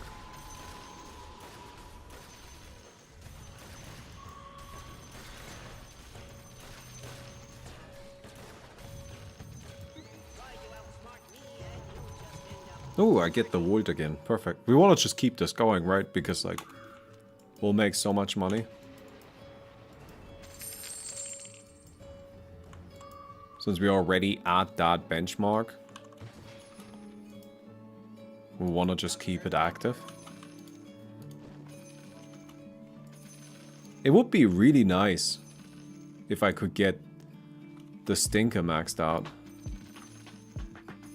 Who's better, this guy or like... I think actually level 1 Snapfire might be better than a level 2 bounty.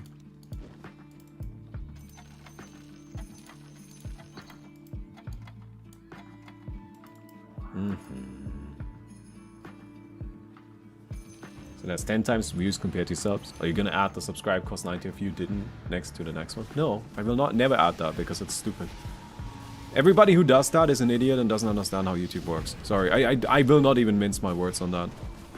I talked about this in a recent video too, and then there were a bunch of people who were in the YouTube comments and are just like, no, Bobby, I know better than you. And I'm like, really? Why would you know better than me? Like, can you not just like have some goddamn faith in me for 1 goddamn second of your life?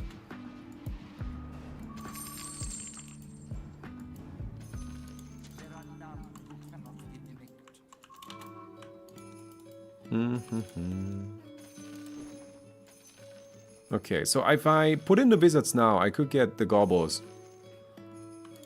But I don't know if that's a good idea. I think we just chill.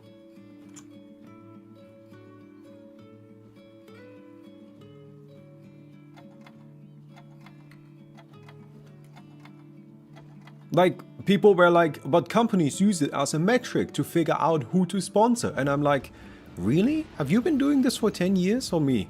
Because in the 10 years that I've been doing this, 10, 15 years, that I've been doing this, never at any goddamn fucking point have subs ever come up. I've talked about viewership and demographics all the time, but never, not even once, about subscribers. Because why would anybody give a shit? I don't mean to be, I mean, I guess I'm just being a jerk today, right? But like, it just like annoys me. Because it's this idea that people have that like, they know better than me, even though there is absolutely no goddamn reason why they would know better than me. And I don't mean to say that I'm like smart or anything like that. I've just been doing this, like actually been doing this, right?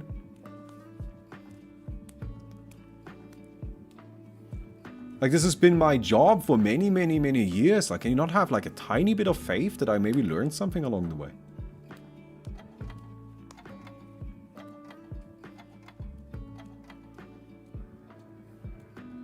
Milestone's only there to get the play button placard, right? I guess. I mean, it's just like big number feels good. That's it.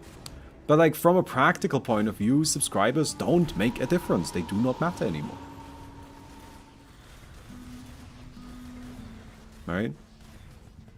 They're just not important.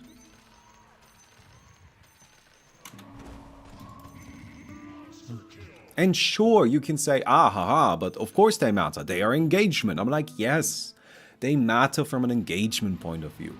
Sure, right? But like, following that logic, everything matters. When I say subscribers don't matter, I mean subscribers specifically, right? Like, subscribers don't have anything about subscribing specifically that matters. Subscribing matters on the same level that everything else on YouTube does. Leaving a like, leaving a comment, leaving a dislike, all of that shit, all sharing the video, all of that is engagement. All of that matters. Engagement does matter, right? Subscribing is engagement. It does matter in that way. But it doesn't matter from the point of view of subscribing specifically is important. No, it isn't.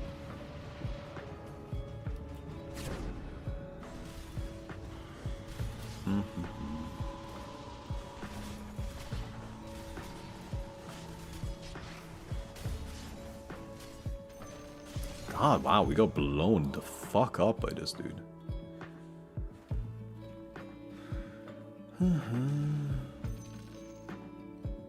Yeah, to sponsors, views are far more important than subs. After all, views are what gives the ad clicks equals more money. It's pretty basic logic. It's not even that to sponsors, views are much more important than subs.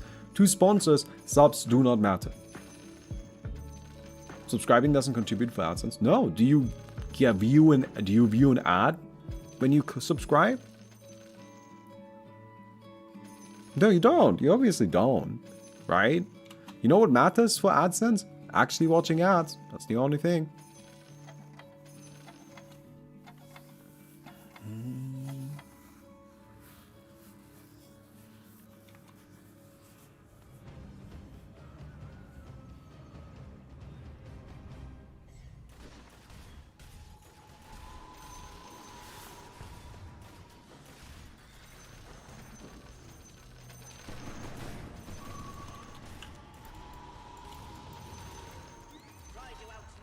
Alright, what are we getting?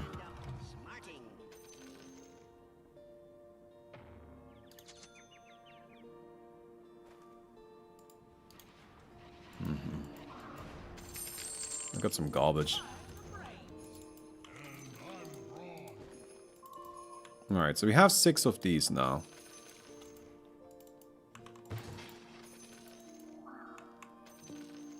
Question is, do I go to 10? I think I will.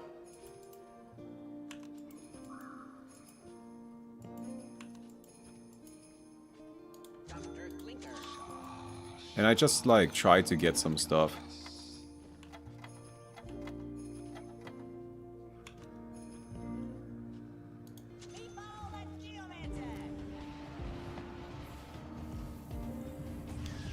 I just go to 10 and try to get some stuff. Or does premium interact with ad revenue?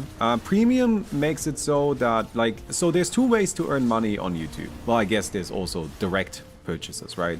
So there's memberships and shit like that. But like passive revenue streams, there are 2.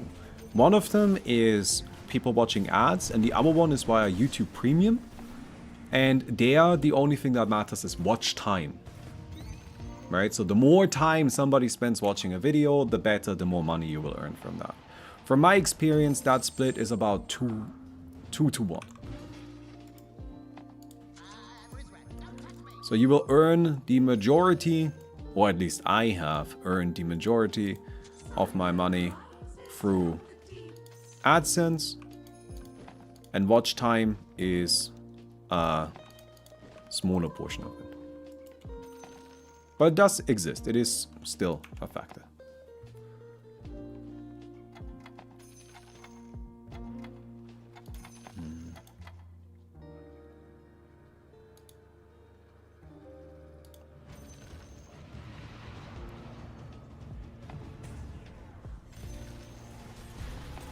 Alright, this guy summons a golem.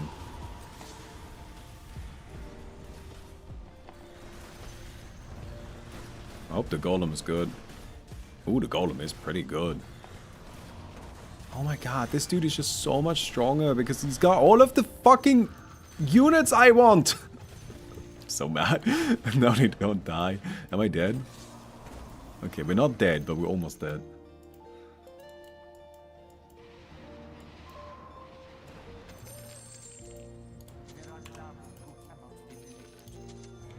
Okay, we've got Naga Siren.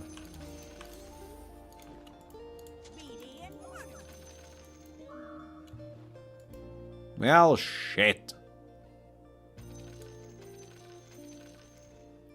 I can get rid of this guy, right? And put in Rubik instead.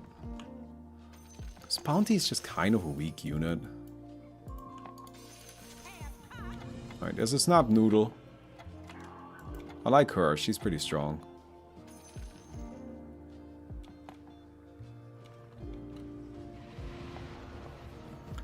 I could just find Gyrocopter, that would be pretty cool. Because Gyrocopter can help me find Techies. That's what this is all about, I just want to get Techies.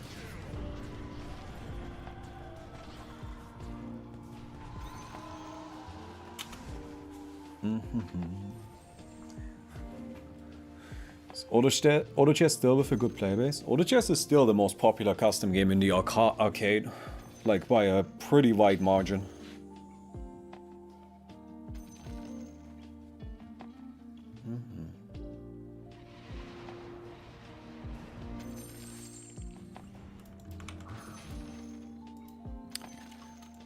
Don't think I care about Meepo.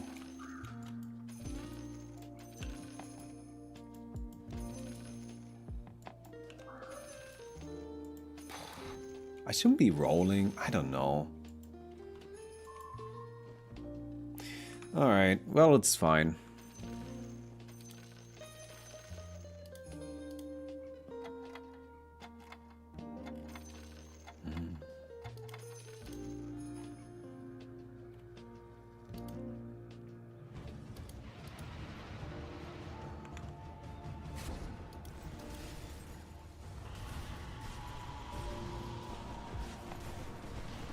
Okay, alright, so Snapfire is going hard.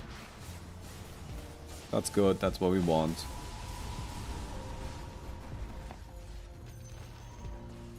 Ooh. No, I'm dead. Really? Oh. I'm not dead. Holy shit. Okay, we survived. Never mind. Just barely, but we are in there. Cool.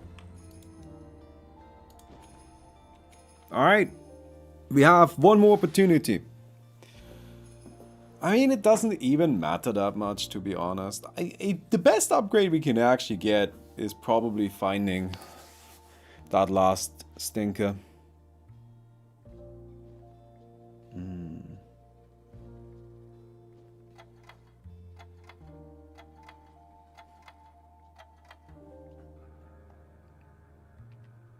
Why am I so anxious? It's because this is the one that, like, decides whether or not the first one was a fluke, you know? I think every single upload on this channel is gonna feel like this, unfortunately.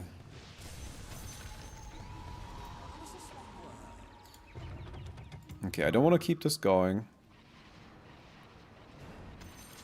I'm gonna try to get this. Maybe I can get some...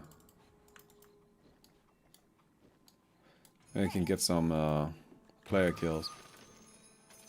Alright, come on. Come on. Fuck. Nope, didn't get it. Didn't get anything.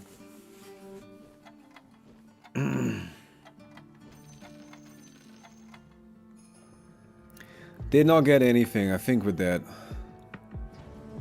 Is this? Yeah, this is the one. Ah! This is so annoying! I hate that we lose to this guy! I wanna die to somebody else! I don't wanna die to this dude specifically! There we go, though.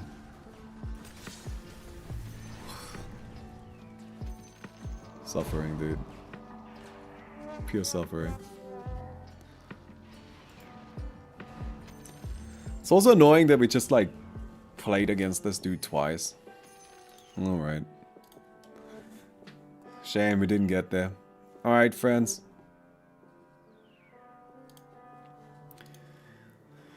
Oh, here's the bad boy. You guys interested in seeing what it looks like? What the, like... research stuff looks like. If I come in here and there's Techies. Oh, I didn't have a proper document for this one. Never mind. I guess it's not a good...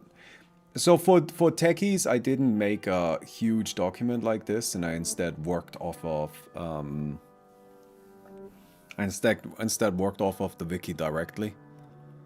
Which was annoying, but it was fine.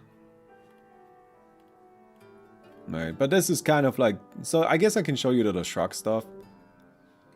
Or maybe IO. But Shrug is what I'm currently in the middle of. So this is kind of what, like... This is what the document looks like with all of the hero changes and gameplay changes that were added over the years. You can see I already added 7.33. I should probably not have this be all caps. Not bold though.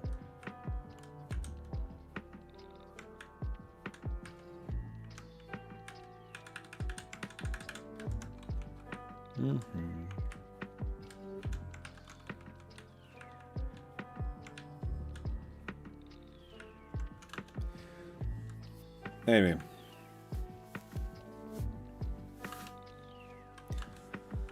But yeah, this is kind of what my big research document looks like. And then this right here is what it looks like. This is what the document looks like for when I'm watching games. So I have a spreadsheet that has, you know, all of the games that I watched. And like, which always come with a description like this, where I describe what happens in the game.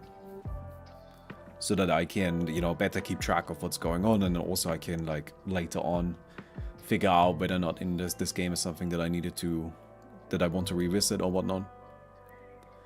Some of them are pretty short, because the game is only 16 minutes long. But others are a bit, you know, lengthier. So for the Shocker TI5, this is all the games that I watched. How many is that? I watched 11 games. And then the actual document looks like this, where it's kind of split. Every section is split up into changes, which I usually just do those directly from the patch history here. I don't really take a lot of notes for this, because there isn't much notes that need to be taken, right? Like, it's just kind of what's written here. You describe that, summarize it a bit. And then there's games. And then after games, I have notes. And this is kind of like where I basically pre-write the text. So as I'm watching the games, I take close notes of everything that I do, or like everything that I see. And then I afterwards write the game sections. So even though notes is below games, it's actually what I do first. And for some stuff, you know, like sometimes at TI4, for example, there isn't really that much, so the notes are pretty short. And sometimes for TI5, they're absolutely massive, right? There's a lot there. And this is also where I try to gather gameplay clips so that Toski has an easier time incorporating them into the video, right? Because he can just go in here and click on this. Bami's now talking about Lightning Storm having a huge cast range, so you can just click on this and that will take him into a game, into a moment where you can see that Lightning Storm has a pretty long cast range. Like, it just kind of has a long cast range. I don't know how else to describe it, but like, look here. The shark isn't even on the screen. It's not even on the screen. He's so far away. It's got a pretty long cast range, you know? And then I just do that 11 times. TI6, I didn't take any notes because the hero wasn't played whatsoever. And TI7, right? And as I kind of like do more and more of this, I become better at taking the notes in a way that makes them more clear. With talents, because like after talents got introduced, actually a really significant portion of each hero's patch notes become just talents. Like, that's just how it is. Like, it's kind of crazy, but after talents are introduced, I would bet that like more than 50% of each hero's patch notes is just talents and only talents. So I you know, like kind of tend to make a separate little section in here that is just specifically talking about talents. Just to kind of make sure. One sec, what's this?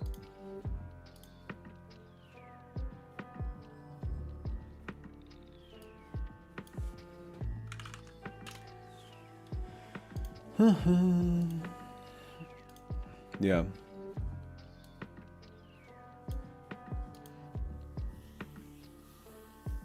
How was your hero order, Bami? Well, originally my hero order was a strength, an int, and an agility hero, like in rotation. And then, you know, after that you do another strength, agility, and intelligence hero, and so on. But of course, a bunch of heroes are now universal, but for the sake of my videos, I just consider them their original attributes. Like, as far as I am concerned, Techies is an int hero. Or was an int hero, right? Like, he may not be an int hero today, but for such a long time he was, and since this is about his history, Techies was an int hero. Same for Io. Io was a strength hero. And for such a long time of its history, it was a strength hero. And I only covered the period of time where Io was a strength hero. So as far as I'm concerned, Io is a strength hero. And once we get to TI, to including TI 12, then we can talk about it a bit differently, but yeah. How if there's a new hero on Universal? Yeah, well, if they add a new hero that is just like universal from the beginning, then I'm not gonna do a video on that hero anyway. Because that hero will only have been added recently, right? So I'm not gonna make a video on that guy. Alright.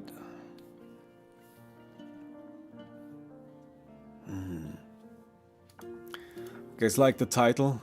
I even wrote a proper description. How the most hated Dota hero won $6 million.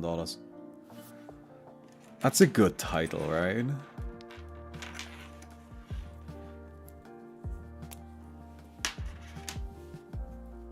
I think that's kind of a banging title. How about 5 years later? You're assuming I'm still doing this in 5 years. I don't think I'll do it that long. What's the latest hero you can make a video on? I think Monkey King would be fine. I don't know. But I'll do a bunch of other stuff before Monkey King so that there's a bunch more time. You know? I'll do a bunch of other characters first. In terms of heroes that I want to do, in terms of heroes that I want to address, or like make a video about. So we have done Io, right? And I'm currently working on Lashruck. What I definitely think we should do is we should definitely do Mirana, we should definitely do Tiny, we should definitely do Morphling, definitely do Naga Siren, that's for sure. Nature's Prophet as well, Invoker for sure. I would like to do Lycan. Personally, I think Lycan is really interesting. I think Lina sounds like a bit of fun. Gyrocopter might be okay. I don't know. Lifestealer's probably a good choice as well. Ember Spirit might be fun, but I don't know about that, to be honest. Maybe. We'll see. I already did Drow Ranger. I think Drow Ranger is good. Anti-Mage is probably... I don't know. Maybe Sven. I think Sven is a good choice. I like Sven. Could definitely do Sven. Stinker is probably a good choice just because people will be interested in him. Right, and you see there's Monkey King already, so I feel like Monkey King would be okay. What are you going to do when Necrobook comes up in one of these videos? I will be incredibly confused and unable to explain what the item does. Lone Druid is probably not a bad choice either, but I'm a little torn on that. Wraith King is probably a good choice though. I like Wraith King. I think that's a nice one. I already did Juggernaut.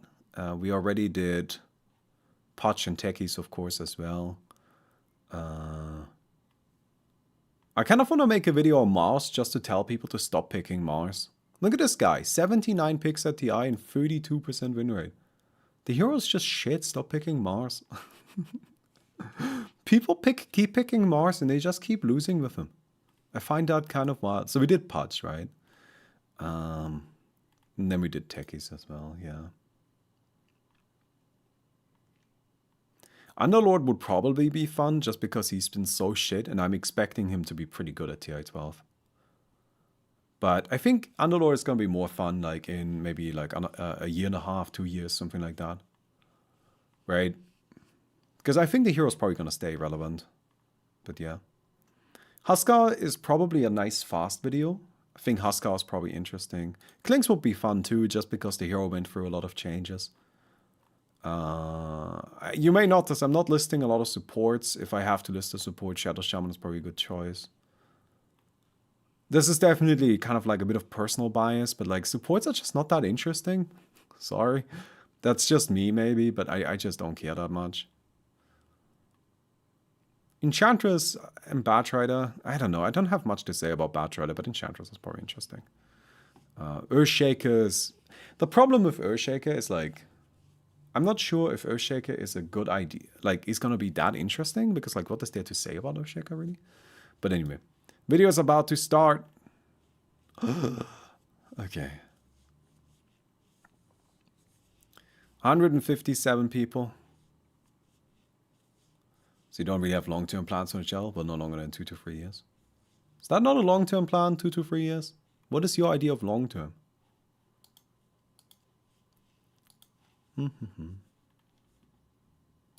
Oh, we should probably do Rubik. Yeah, Rubik. Definitely do Rubik. Gyrocopter kind of deserves it as well. Gyrocopter's just been an important character.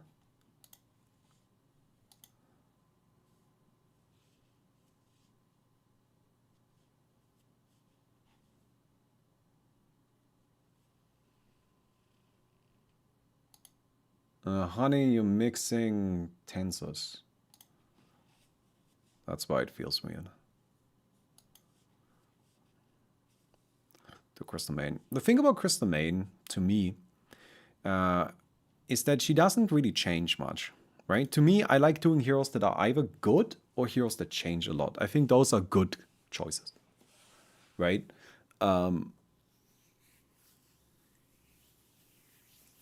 Or heroes that are like exceedingly popular. Or heroes that have like a very specific, interesting story to tell, like Techies, maybe.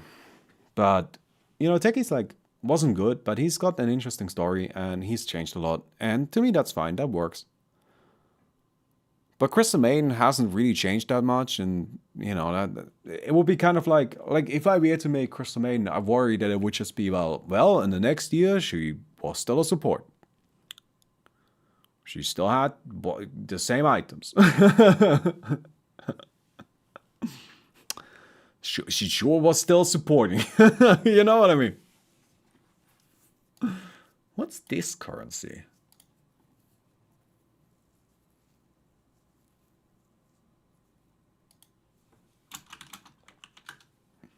All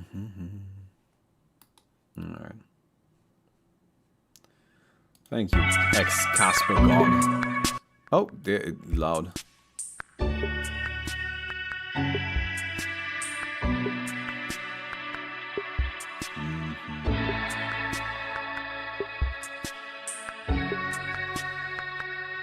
But there are some characters that I should probably do that will be a little less work. Like, it's probably a good idea to do Huskar just because the hero wasn't really picked that much. Which makes the video faster to produce, so I can then spend more time on characters like Invoker or Rubik. Right? Anyway, there's a link in the description. Ooh. Don't forget to give the video a thumbs up. Give it a fucking thumbs up. Like, all 190 of you that are here right now should go over to this channel and leave a YouTube comment and give it a thumbs up. That's what you should do. Oh, also this one. I'm very curious to see what you guys think of the intro for this video. I went for a very different style than for the Patch video, but that was intentional. I wanted to experiment a bit, so I did a bit of a different thing. Alright? So, curious.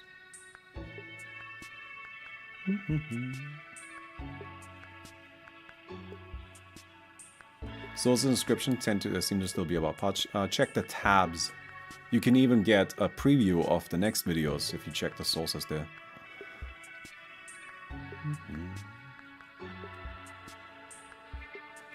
Alright, fancy animations.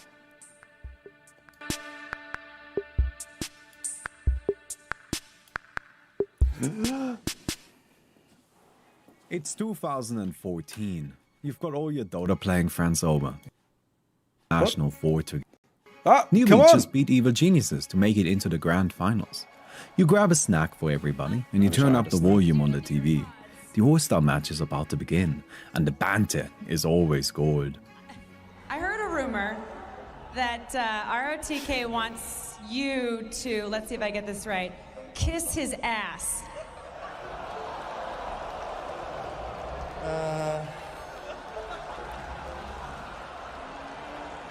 Well, he does have a beautiful ass, so...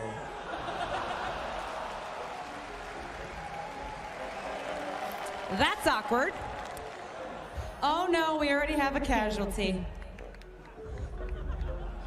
Hey. Hey. 99. I kind of want to see the chat. Hi! They just say they don't need me, so I just sleep a while. They kind of need you, buddy, but if you want to... It's a good spot. He's not joking. Puppy, you want to get down there with him, take a nappy nap? All right. Aren't they cute? I didn't think we'd see spooning. All right, let's move down the line. Arteezy? Uh-oh. I just have one thing to say here. This will be explosive. You rarely have just one thing to say. Anything else? You will see. Just 1 second. The art of the tease. Chuan, you having fun? You ready? No. Legion Commander. I scared. Has everybody picked? I can't see on the outside. It's fine. Yeah. Just tell that everything is fine. Sniper. Everything's fine. I'm reading both chats. Techies.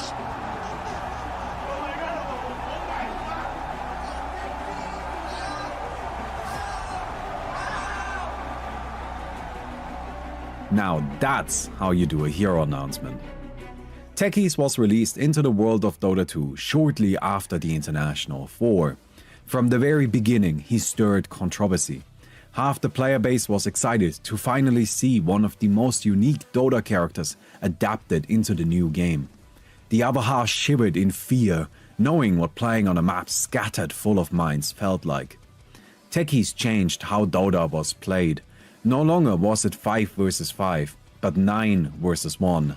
Techies versus fun. But Techies has always been a terror in matchmaking.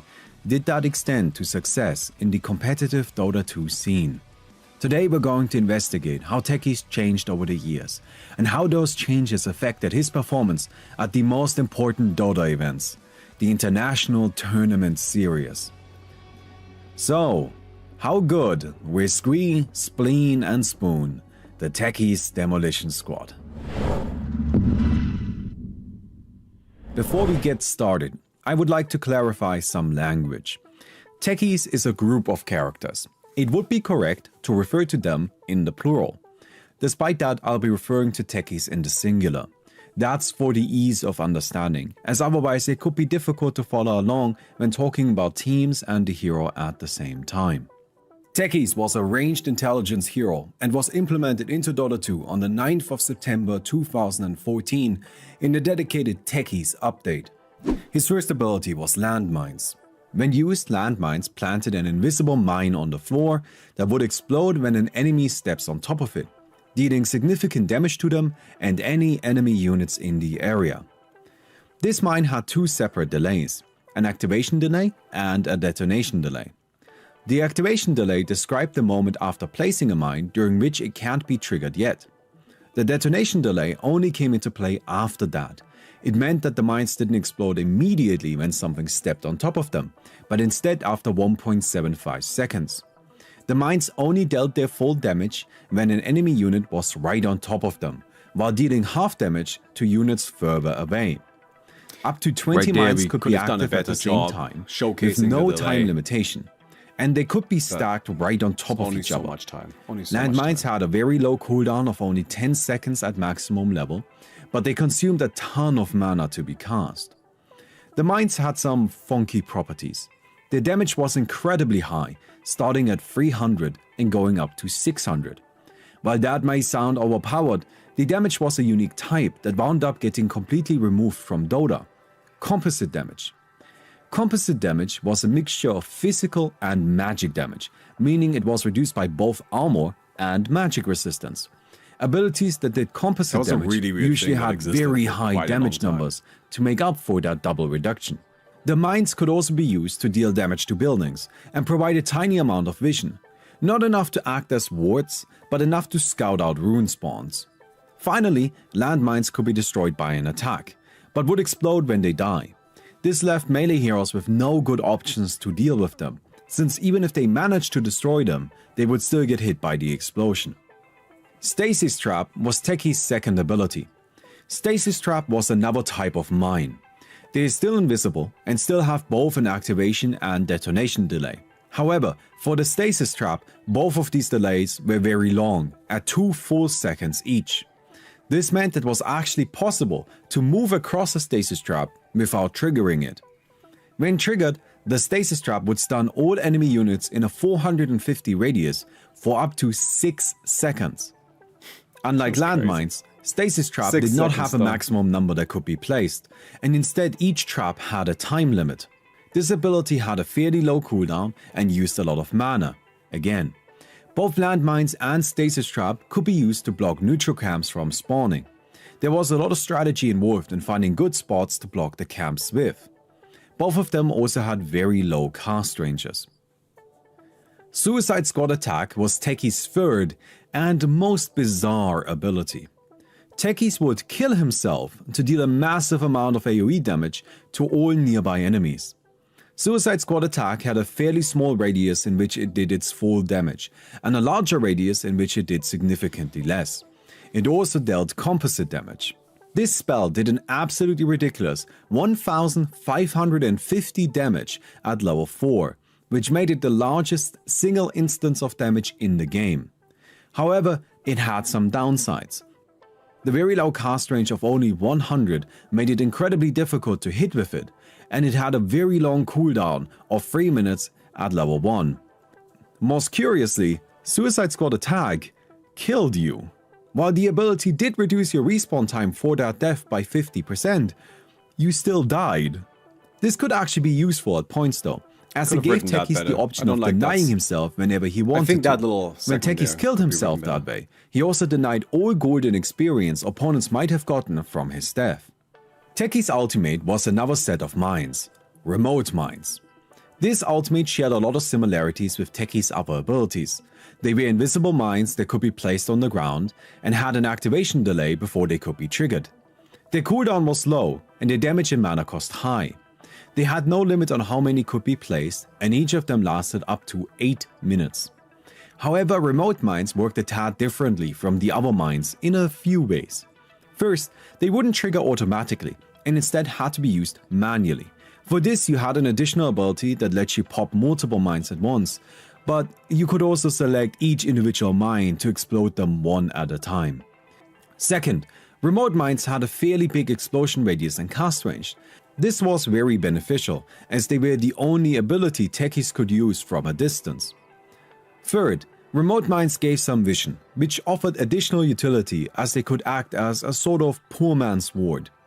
Finally, remote mines did magic damage. This made them much more powerful in sheer damage output than any of the other abilities.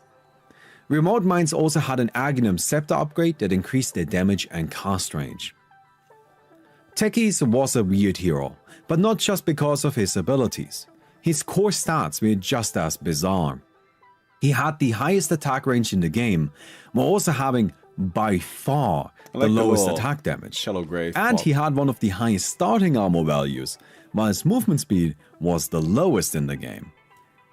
Immediately after adding Techies, Valve realized he wasn't quite working the way they wanted him to. He was really bad. So they changed a bunch of his abilities around. Landmines and Suicide Squad Attack were changed to deal physical damage instead of composite damage, and they also adjusted their damage values to be lower. This may sound like a nerf, but it definitely wasn't. An ability dealing physical damage was much better than dealing composite damage. Stasis Trap also had its trigger radius increased significantly, which made it easier to hit since players couldn't just walk straight through it anymore. To make up for this ease of use, its stun duration was nerfed to 4 seconds max. Finally, remote mines had their vision radius reduced, making them worse at being wards, but their duration was increased to 10 minutes. Despite those changes, Techies was still pretty bad. A problem the hero had was that when he got a kill with his mines and he wasn't in experience range, he wouldn't get experience. This was actually unusual, as normally the killer always got experience no matter where they were on the map. Techies was exempted due to a quirk of mechanics. The mines were considered to be their own units, and so they would get the experience for kills, not the hero. This changed in 6.84, and now Techies will get experience for kills he got with his mines, even if he was far away. Landmines and Stasis Trap also had their activation delay reduced, and Stasis Trap had its detonation delay reduced. This made it much easier to use both abilities during fights. This change was incredibly important, as landmines now had less than a third of their previous activation delay. Something that became possible as a result was Techies using landmines offensively and in the middle of fights. On top of that, Suicide Squad attack had its cooldown significantly reduced and could now hit Ancient Creeps and Roshan. Wherever Techies goes, controversy follows. Along with the hero, Valve released an Arcana cosmetic skin for him. This Arcana gave the additional ability to place a purely cosmetic minefield sign. To be clear, the minefield sign didn't have any actual effects. It was just a cute little thing you could put down while playing. Despite that, the community was outraged, claiming that even having the minefield sign at all was some sort of competitive advantage, which made the Arcana pay to win. It seems that either Valve agreed, or they didn't want to deal with the backlash, so they decided to incorporate the ability into Techies as a whole. Now even players without the Arcana could use it. Since at this point it became a proper hero ability, they also gave it some added functionality. The minefield sign didn't do anything by itself, but it could be upgraded with Aghanim's Scepter, at which point it turned all of Techies' mines in a 175 radius around itself immune to any sort of detection. Mines protected by a minefield sign couldn't be seen no matter what, which made it an excellent tool for protecting your mines. There were also always the mind games of it, as opponents had no way of knowing whether or not a minefield sign was dangerous until they died to it. Although generally it would be safe to assume that it is dangerous, as it had a very long cooldown. The early years of Dota 2 were quite different from the way things are today. Back then, not every character was considered a competitively viable option.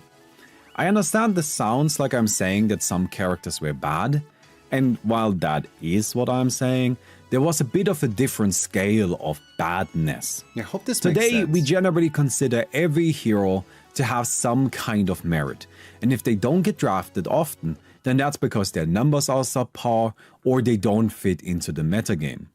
Back then, the game was split into two different tiers of heroes: competitively viable heroes and not competitively viable heroes.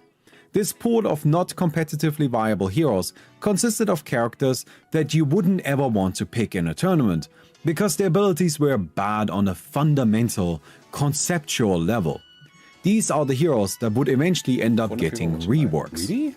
While Techies had only recently shit. been added to Wow. Dota 2, back in Warcraft 3 Dota, he That's had pretty always sick. been one of the unfortunately unviable heroes. I wasn't paying attention Because at of all. That's this, really good, players assumed right? Techies would see no play in the competitive Dota 2 scene. However, Techies received a significant number of buffs right after being added to Dota 2, and a few teams realized just how insane his numbers were. Landmines did 300 physical damage at level 1, and Suicide Squad Attack did 500 physical damage at level 1. Physical damage spells are generally worse than magic damage ones. That's because heroes naturally build up armor and quickly surpass magic resistance's damage reduction. However, this also means that during the very early stages of a game, physical damage spells can often be more powerful than magic damage equivalents. At level 2, Techies was nuking for 800 total physical damage. If a Techies had the second level of his ultimate and an Aghanim Scepter, Kind of wish I Remote had Mines excluded became this an section. 800 cast range, 425 we needed radius, visualization for 600 this. damage nuke on an 8-second cooldown. Too And many that's assuming numbers. Techies didn't place multiple But it mines doesn't down, at which point you might be taking parse, it doesn't parse significantly spell more effect. damage.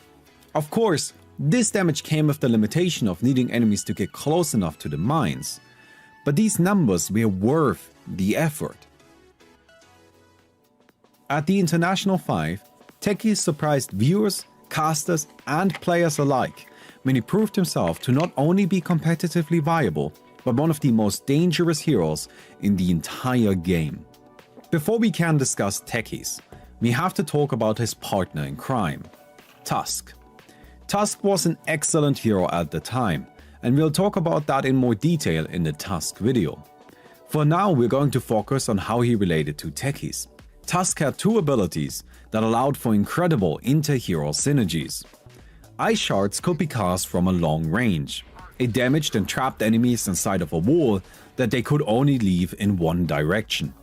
Snowball turned Tusk into a snowball, which would then chase down his target. Once it connected, it would deal damage and a stun. Importantly, while inside a snowball, Tusk could pull his allies inside of it as well, which would allow him to reposition his teammates. Here's the combo. Tusk and Techies travel the map as a pair. When they find an enemy, Tusk traps them in the ice shards and uses Snowball to get Techies on top of them. At this point, the enemies are stunned and can only leave in one direction. The now repositioned Techies then places a landmine right on top of them, which is now guaranteed to explode for full damage. And if that isn't enough by itself, he'll use Suicide Squad attack to secure the kill. This made Tusk and Techies incredibly dangerous as soon as the game started, and gave them a guaranteed kill at level 2. Additionally, Tusk was a great hero by himself. This meant that teams could pick Tusk early in the drafting stage, and then decide if they wanted to play Techies based on how the rest of the draft went. As a result, the combo came at no opportunity cost. If the game was a good Techies game, a game where you're going up against a lot of heroes that have a short attack range, that want to establish early control around the map, and that struggle against high burst damage. In a game like that, you pick Techies.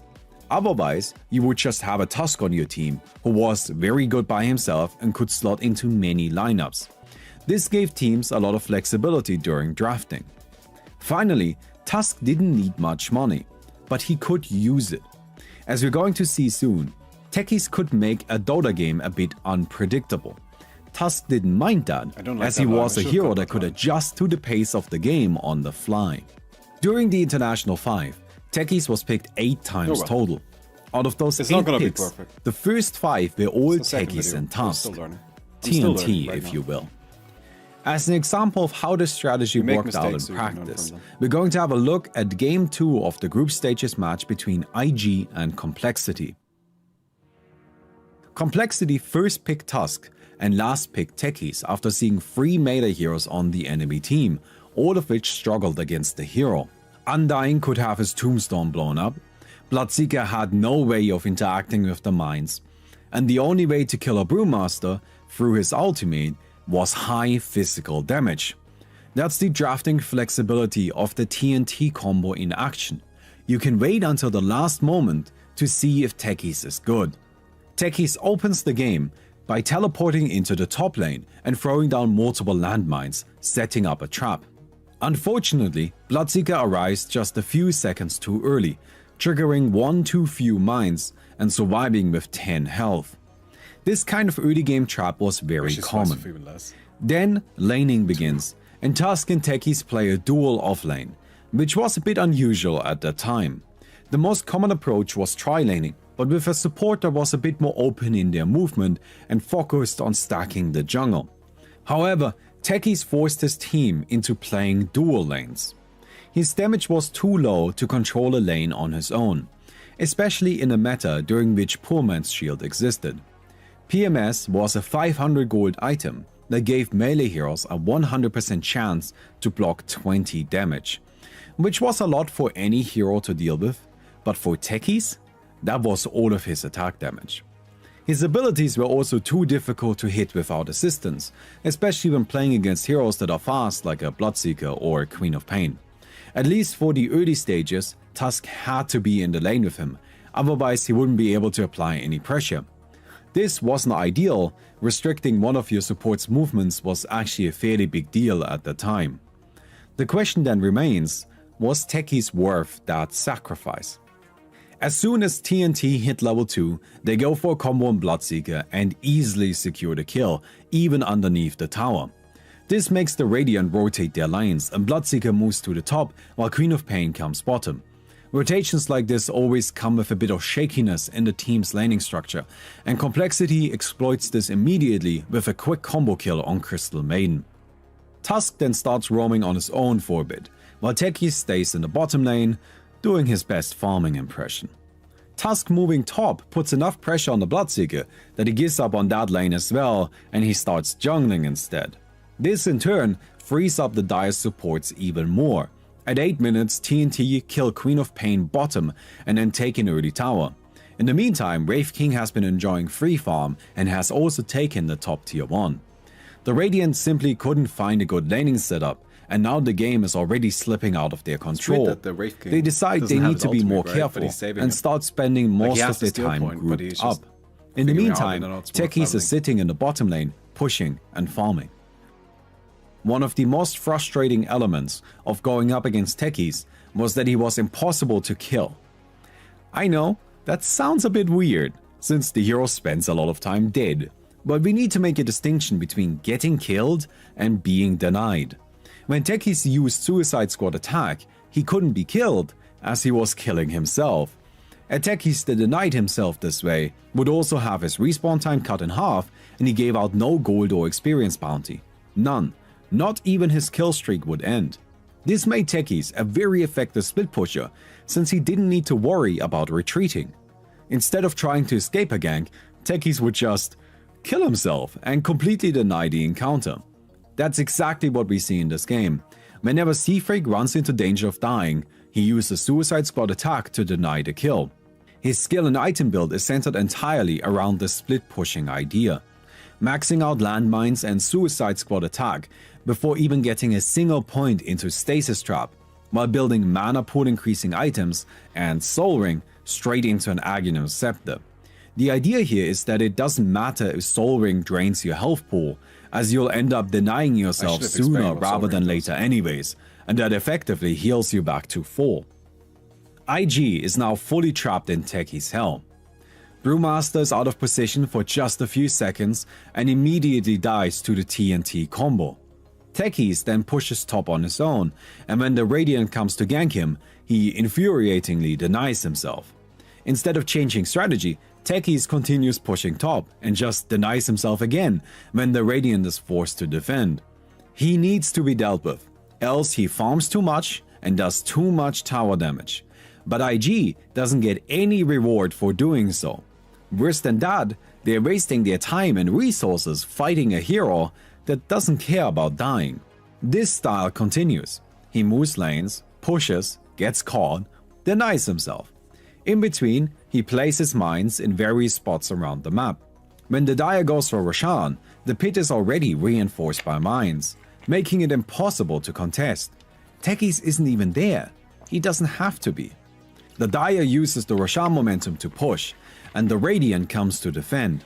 As soon as the fight starts, Techies runs right into the middle of it, soaks a ton of abilities, and then denies himself again while the Dire retreats. While Complexity technically lost 2 heroes in the fight, Techies has already respawned, and now Radiant's ultimates are on cooldown. Complexity continues pushing, and IG have to give up the tower. Techies continues haunting the Radiant, as he gets a double kill while sitting in his base, just using the mines he has scattered around the map. He is now on a godlike streak, 9 kills in a row. IG manages to repel Complexity for a while, then Complexity forces a fight through the top lane, which they win decisively. Techies was low on mana going into it and only managed to throw 3 of his ultimate mines into the fight, but he still did a huge amount of damage because he now has his Aghanim Scepter. The Dire then takes the top barracks and moves for Roshan again. Techies doesn't join, instead going back to the base to heal. This is fine because he already has mines down, so he assists despite not being there. Complexity then mounts a bottom push. Techies has full mana this time and has reached level 16, giving him his level 3 ultimate.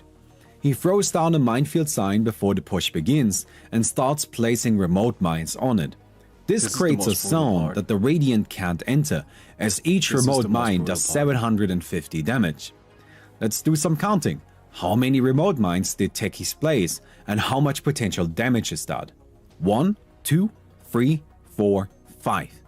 5 remote mines, totaling 3,750 potential AoE damage that IG can't interact with because they can't not that. detect the mines. The entire team is here, in position, on full health and mana, and with all of their ultimates ready to go.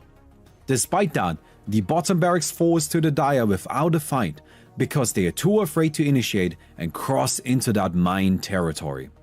While sieging, Techies occasionally moves into the primary pushing area and assists by placing landmines for building damage.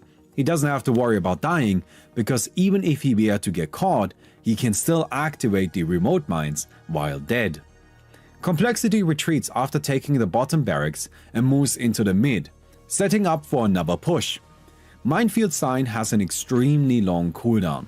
Because of that, Techies can't use it in this final push. Instead of mining in the Radiant space, Techies creates a safe zone for his team outside of IG's base. Remote mines are placed behind the Dire frontline, giving them a guaranteed space to retreat to. Again, the Radiant is forced to engage in a heavily space-restricted fight, and after they fail to do so, they concede. What we saw in this game was the main strategy for Techies across the tournament. Start by applying heavy pressure on the laning stage using Tusk as your enabler. Then transition into a farming split pusher that is impossible to interact with. And finally, secure your team's push with remote mines. This last aspect was incredibly important and is what I would describe as the hero's main contribution to any game. Techies' early and mid-game presence was still significant, but it was all building towards that pushing power, towards getting enough money for the Aghanim Scepter. Have a look at how Team Secret was using Techies to push in their game against Cloud9. Chen and Gyrocopter are It's a good sieging video. the tower, This stuff while about it, I'm Techies like, is setting up remote mines could do better, but outside it's of good. the base. While pushing like this, good Secret video. gets a little greedy and dives a bit too deep, so they are forced to retreat. Cloud9, Sven and Darkseer chase, but they realize they can't go too far because of the Techies mines. Secret wins the following fight and continues their push. After the top barracks falls, Cloud9 is desperate to take another fight, but as Secret retreats, they can't chase them. Techies made your pusher safe in a way that no other hero could. It's now time for what a lot of you have probably been waiting for. Let's talk about Evil Geniuses and C-Deck Gaming. EG was one of the teams that favored Techies. However, they were the only team that would pick him without an early game enabler. Instead of using Techies to actively apply pressure on the enemy team, they relied on him as a zone controlling support for the early game. If they were given an opportunity to use Suicide Squad attack for a kill, they would take it, but it wasn't the primary game plan like it was for the other teams. AUI 2000, EG's position 4, was the perfect player for post-laning Techies. He played an incredibly greedy style of support, which was Stupid, almost sexy more AUI akin 2000. to having a fourth core. This made him uniquely suited to playing Techies, as he always managed to somehow find enough I just money think for that, like, Aghanim slide Scepter, is so at which weirdly- point the hero enabled his team to close out the match. AUI 2000 was also excellent at Central. using the landmines to create space for his team, something that most other Techies players put less emphasis on. C-Deck Gaming was the wildcard surprise team of TI5. They were one of those teams that put a lot of emphasis on a single player. In this case, that was Aggressive, their position 1 carry. Aggressive, surprisingly, was an incredibly aggressive carry player. As an example of this, his Phantom Lancer item build consisted of multiple early start items into Boots of Travel. This allowed him to be active around the map immediately, and where other carry players would be farming, Aggressive was leading the charge. Unfortunately for him, that was a difficult playstyle to make work against AUI 2000 on Techies, who put a lot of emphasis on controlling space. This showed in their group stages match, where EG beat C-Deck 2-0 by picking Techies twice and limiting C-Deck's movement. They couldn't play in their natural style, and so EG eventually overwhelmed them. The two teams met again in the upper bracket finals, but this time CDEC had learned their lesson. They first face banned Techies for both games. CDEC won game 1, but it was still difficult, largely because of AUI 2000's Naga Siren, which was another hero that could be used to control space and discourage aggression. So, for game 2, CDEC banned Naga Siren and Techies in the first banning phase and won convincingly in only 20 minutes. They finally figured out how to deal with EG.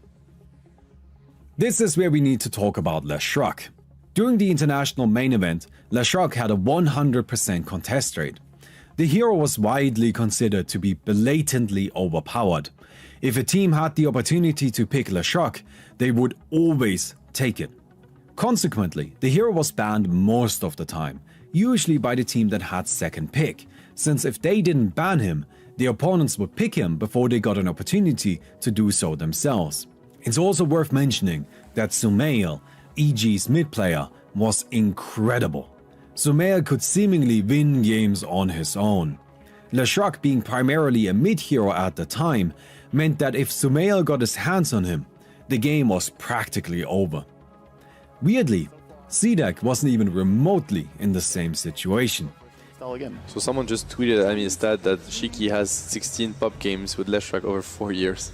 Okay. That guy he does not play Leshruck mid. Yeah. Apparently. CDEC's mid player had no Leshruck practice, and CDEC hadn't picked the hero a single time for the entire tournament. This all compounded into a bizarre perfect storm when CDEC and EG met for the third time in the grand finals of the International 5.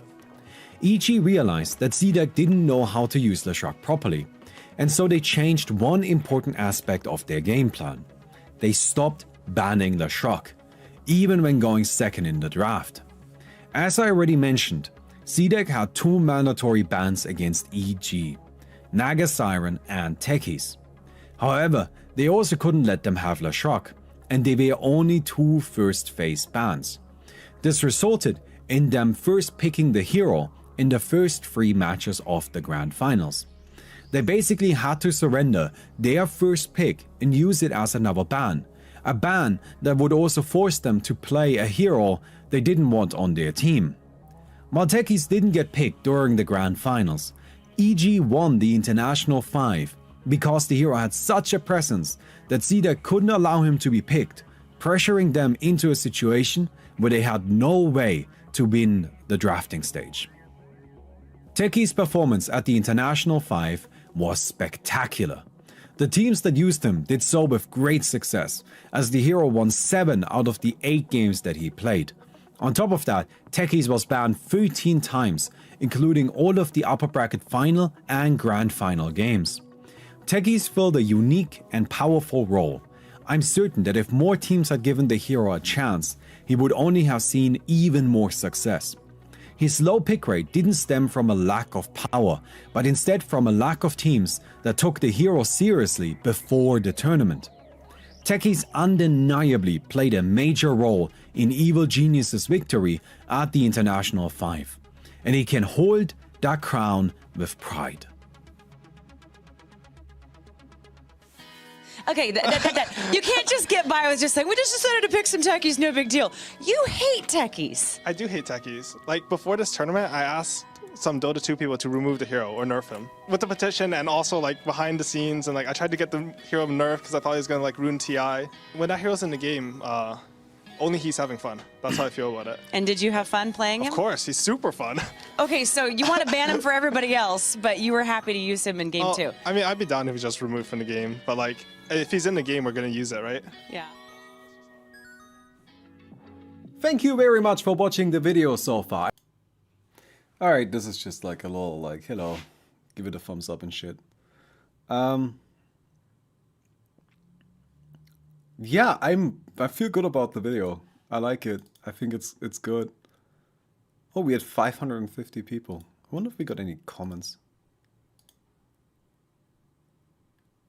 Oh, yeah. I mean, it'll come. That one, what I think is kind of funny.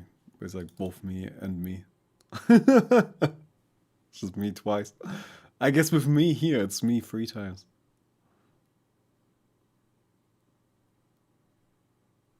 Becoming a channel member is really the best way to support us directly.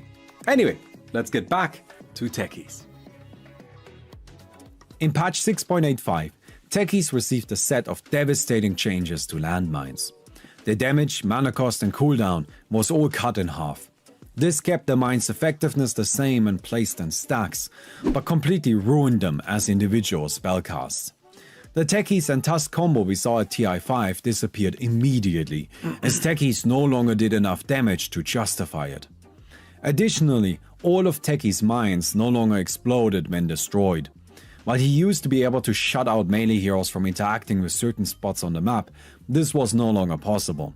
Especially because Quelling Blade could now be used to destroy mines, and most melee heroes carried Quelling Blades. Unfortunately, the Finally, overlay blocks landmines the and visual stasis traps Quelling no Blade longer blocked neutral killing creep mines. camps. 6.85 ruined Techies. That may sound harsh, but ultimately that was the truth of it. The hero completely vanished from any competitive play. While he still had access to some of the strategies that made him good Yeah, I before, see why. he could still Alright. deny kills and he could still protect his team while Well, you sieging. gotta thank the Unfortunately, sponsor for none this, of that was okay? I enough to thought- make up for his complete lack I of thought early I game. wasn't doing that kind The of new thing. landmines were Everything was better at kind getting rushed stacks of them yesterday. down, but in competitive Because they play you wouldn't fucking really want to be pulled out doing that again. in the first place. AUI I'm not 2000's talking to powerful those guys early game anymore. zoning at TI5 relied heavily on a single mine being a threat that half the cast couldn't deal with, even if they saw it. Techies' pushing potential was also heavily reduced. Here's what AUI 2000 had to say on the matter. We got Techies. What do we got here? Your favorite hero in the game. Yeah, this is probably the biggest nerf drum out of all of these. So they're no longer triggered when destroyed. So you can literally stand within not range of obviously landmines, but to a point where you can just kill them and it will not blow up. The 50% reduction is sort of big because you can't push towers as well. Because like, if you only have to go to a tower and place a mine once every 10 seconds, you're a lot safer. You do a lot like more clear. Right. Also, like it's easier to do a soul ring because you plant one mine and you're good. Now you have to like make sure you get two because one mine's not enough for soul. But it makes them better versus TA, and TA was the biggest tech. So that's sort of interesting. Yeah.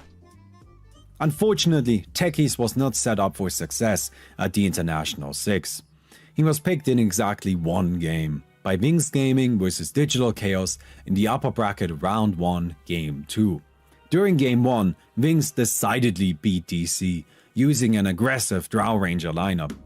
They felt untouchable, and so for game 2, Wings decided to have some fun. They picked Techies and Pudge, both of which were considered completely unplayable. You might think they had some sort of secret strategy planned, like using Pudge's meat hook to pull enemies into the landmines, but no. Wings had seemingly no idea what to do with both heroes, and the game was an absolute disaster. The most interesting strategy we saw in the game was Techies setting up a bunch of landmines in a large neutral camp before any of the creeps spawned in. When they did, Techies instantly killed the camp and effectively started the game at level 2. From here, Techies was used as a core, but Wings didn't have anyone to enable him. He kept being chased out of lanes and had nowhere to farm. After laning, Techies tried the split pushing strategy again, but his pushing power was nowhere near the same level it was a year ago, and so DC simply ignored him. The only noteworthy play Techies managed to pull the entire game was when Pudge hooked Timbersaw into a set of mines, killing him. Unfortunately, Timbersaw had a high stack Bloodstone, which reduced respawn times, and he was back in the fight immediately. Wings lost this game without being able to put up much of a fight. They were effectively playing 3 versus 5, as neither Techies nor Pudge were able to contribute in any significant way. After this game, Wings started playing seriously again, and destroyed DC in game 3 and then proceeded to win the entire tournament. Clearly, the current iteration of Techies wasn't working. Valve decided that it was time for a larger rework. In 7.0, Techies had 3 of his abilities changed significantly. Landmines were removed and replaced with proximity mines. Proximity mines were still self-triggering mines, so the core idea of stepping into an area and then a mine explodes and you take damage remained. However, the specifics were quite different. Proximity mines dealt significantly more damage, up to 750 magic damage. Their mana costs and cooldowns were also increased again.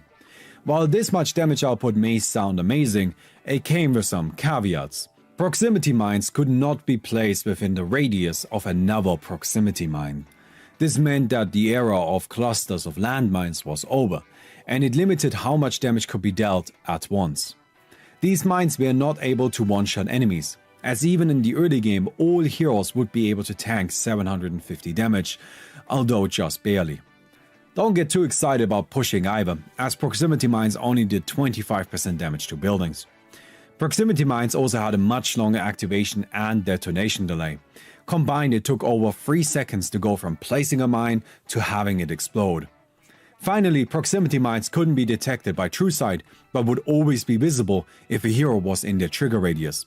Any hero could easily deal with a proximity mine if they ran into it, as it became visible for 1.6 seconds of detonation delay before activating, and required only one attack to be killed. 7.05 also added a loud noise that would be played after a hero stepped into a proximity mine, making it even easier to react. The really weird thing about this was how much they were worth when you destroyed them. Initially they had a bounty of 30 gold, which was then raised to 50 in 7.02. This was a lot of money and meant that using the mines carelessly would not only be useless, but actively helping the enemy team. Overall, proximity mines were much more powerful in their damage output than previous iterations had been, but they were also much easier to deal with.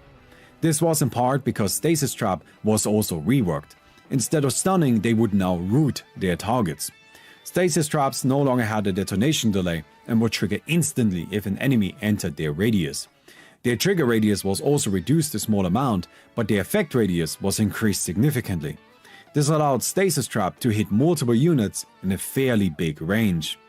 The combo here was clear: hide proximity mines where opponents can't see them, then use Stasis Traps to keep them in the range of proximity mines for long enough for the mines to explode.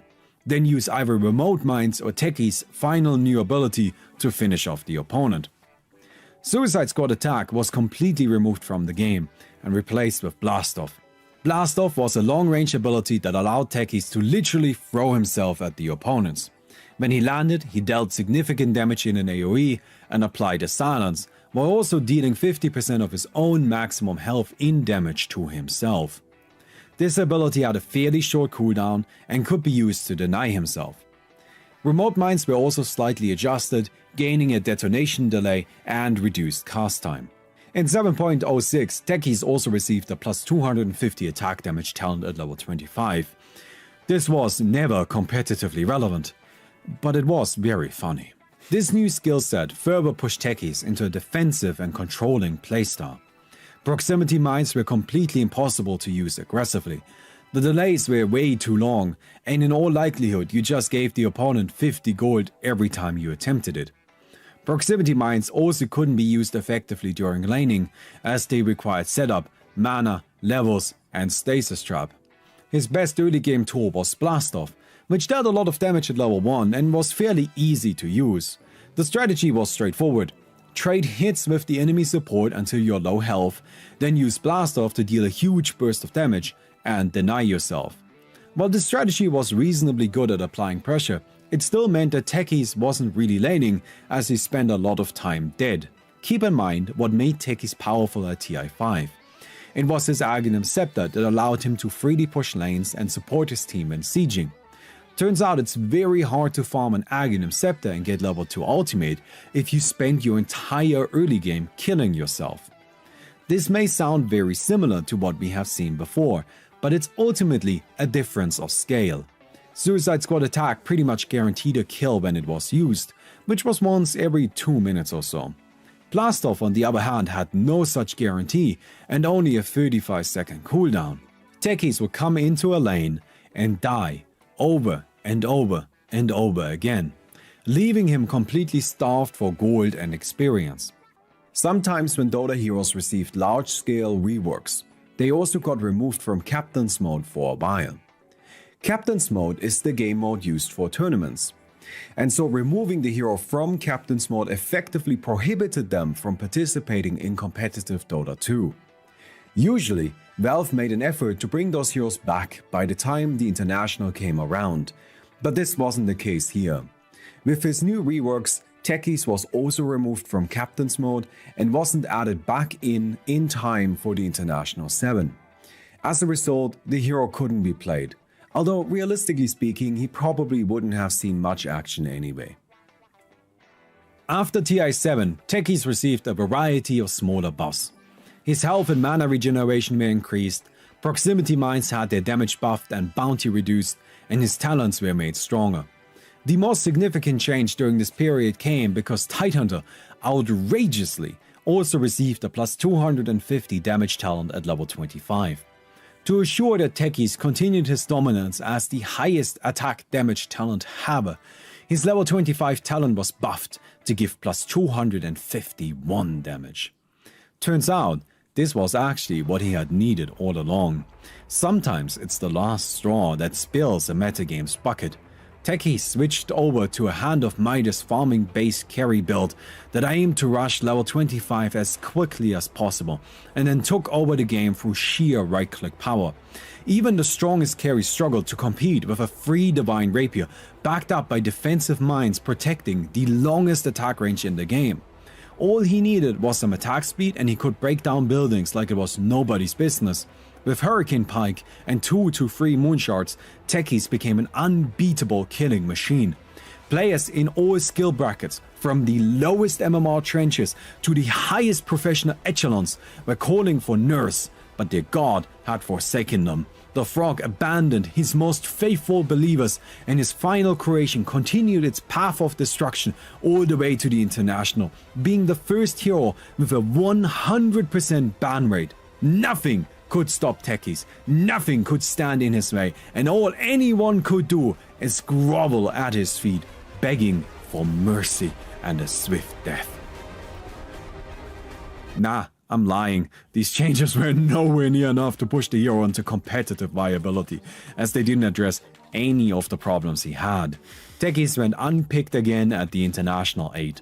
However, he was banned once, but the sincerity of this ban is questionable. They're gonna ban the Shaker. Look at that meme ban. Is that a meme? It's got it. It's 100%. Because they need a mid. They're not playing Techies mid. You never know, man. They're just that's VP. You know that clip of them laughing. Well, I think it was Epicenter, one of the tournaments where it's just like they bang on the desk. They're laughing. They're doing that right now. They're just like these guys. These guys are picking the same 4 heroes against each other. Look at that icon. He's looking right at us. You know, he's just smiling like ah. We haven't talked much about items so far. 600. That's because Techies' item build has remained the same ever since he was first added. Mana into Aghanor's Scepter. The only reason why I'm bringing items up at all is so that you don't think I forgot about them. It's just that none of the new implementations were relevant to the hero. Going into TI9, Techies received some minor number changes again. The most important was a mana cost and cooldown reduction for remote mines. More importantly, at this point, Dota 2's overall game structure had changed and put more emphasis on cores, leading to dual lanes. As Techies already functioned best in dual lane setups, he appreciated this change. Techies was picked twice at the International 9. The first pick came from Team Secret in their second game against Chaos Esports Club during the group stages. This game didn't matter. That may sound like I'm being judgmental, but it objectively didn't matter. Both teams had already secured their placements for the main event. Team Secret was guaranteed second in their group and Chaos EC was knocked out. As a result, it was a bit of a weird game that felt like neither team was trying particularly hard. Techies performed very poorly in this match, but so did the rest of Secret. They just didn't play well. Ultimately, there isn't much to talk about here. Instead, I want to focus on the other Techies game at TI9, played by OG versus VG Gaming in their first game during the group stages. Ultimately, the outcome here was also irrelevant, as OG was already guaranteed first in their group and VG guaranteed second. However, it was a tremendously entertaining game, and I would be doing you a disservice if we didn't dive into it. At the time, OG could do no wrong. They won the previous International and were playing incredibly well at this one, already having secured first in their group. Their style was very strange. It felt like an uncoordinated mess of players simply running at their opponents and then outplaying them in thousands of tiny micro interactions. It was individualistic. They aimed to make all their players shine. If anyone could make Techies work, it was going to be OG. Techies starts the game by buying a lot of health regeneration. Blastoff deals a huge 300 damage at level 1 with a relatively low mana cost and cooldown. Jerax immediately starts spamming the ability whenever he gets an opportunity, while using consumables to keep his health high enough to stay in lane. When he eventually reaches a point of health where regeneration would take too long, he resets his resources by killing himself. OG plays the bottom lane very aggressively. Slardar and Techies are always looking for a fight. Their main goal is to shut down the Alchemist as much as possible. This works fine. Alchemist struggles for a short while but then manages to stabilize quickly. While Techies was able to apply a lot of pressure during the very early moments, as the heroes level up, 300 damage stops being impressive. Particularly after Alchemist gets his ultimate, Jerax becomes unable to significantly hinder him. Part of this stems from Techies' skill build. Instead of leveling up Blastoff, he has to get points into Proximity Mines and Stasis Trap to enable his primary combo. Blastoff doesn't even scale that nicely, and he is a support, so all of his skill points are precious. DE will be staying at level 1, Proximity Mines are the priority. This is where the game starts being fun. As laning concludes, Jerax moves into the jungle. Would want to and then like take favorable fights. What's the next move then? I mean the next move, I think they have to play Techies Dota, just mine this like things up and play from there, like kind of play around the mines. Just joking him around. The advantage of a high ground ward. Did you see him at all? I don't think so. He's so confused. Where is these Techies? What's going on? If he actually runs in and dies he's gonna run into the stasis trap. Oh my god! And Jerax gets him.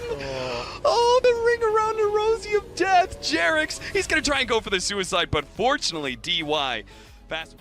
In the meantime, Alchemist finishes up a Radiance, and Mirana keeps finding good kills around the map. Vici Gaming is looking strong, and OG realizes they have to slow down the Alchemist. Techies sets up a trap in the top lane, and OG moves to chase Alchemist into the mines. I'm doing a public service. I don't think they should remove Techies from Dota. I don't think so either.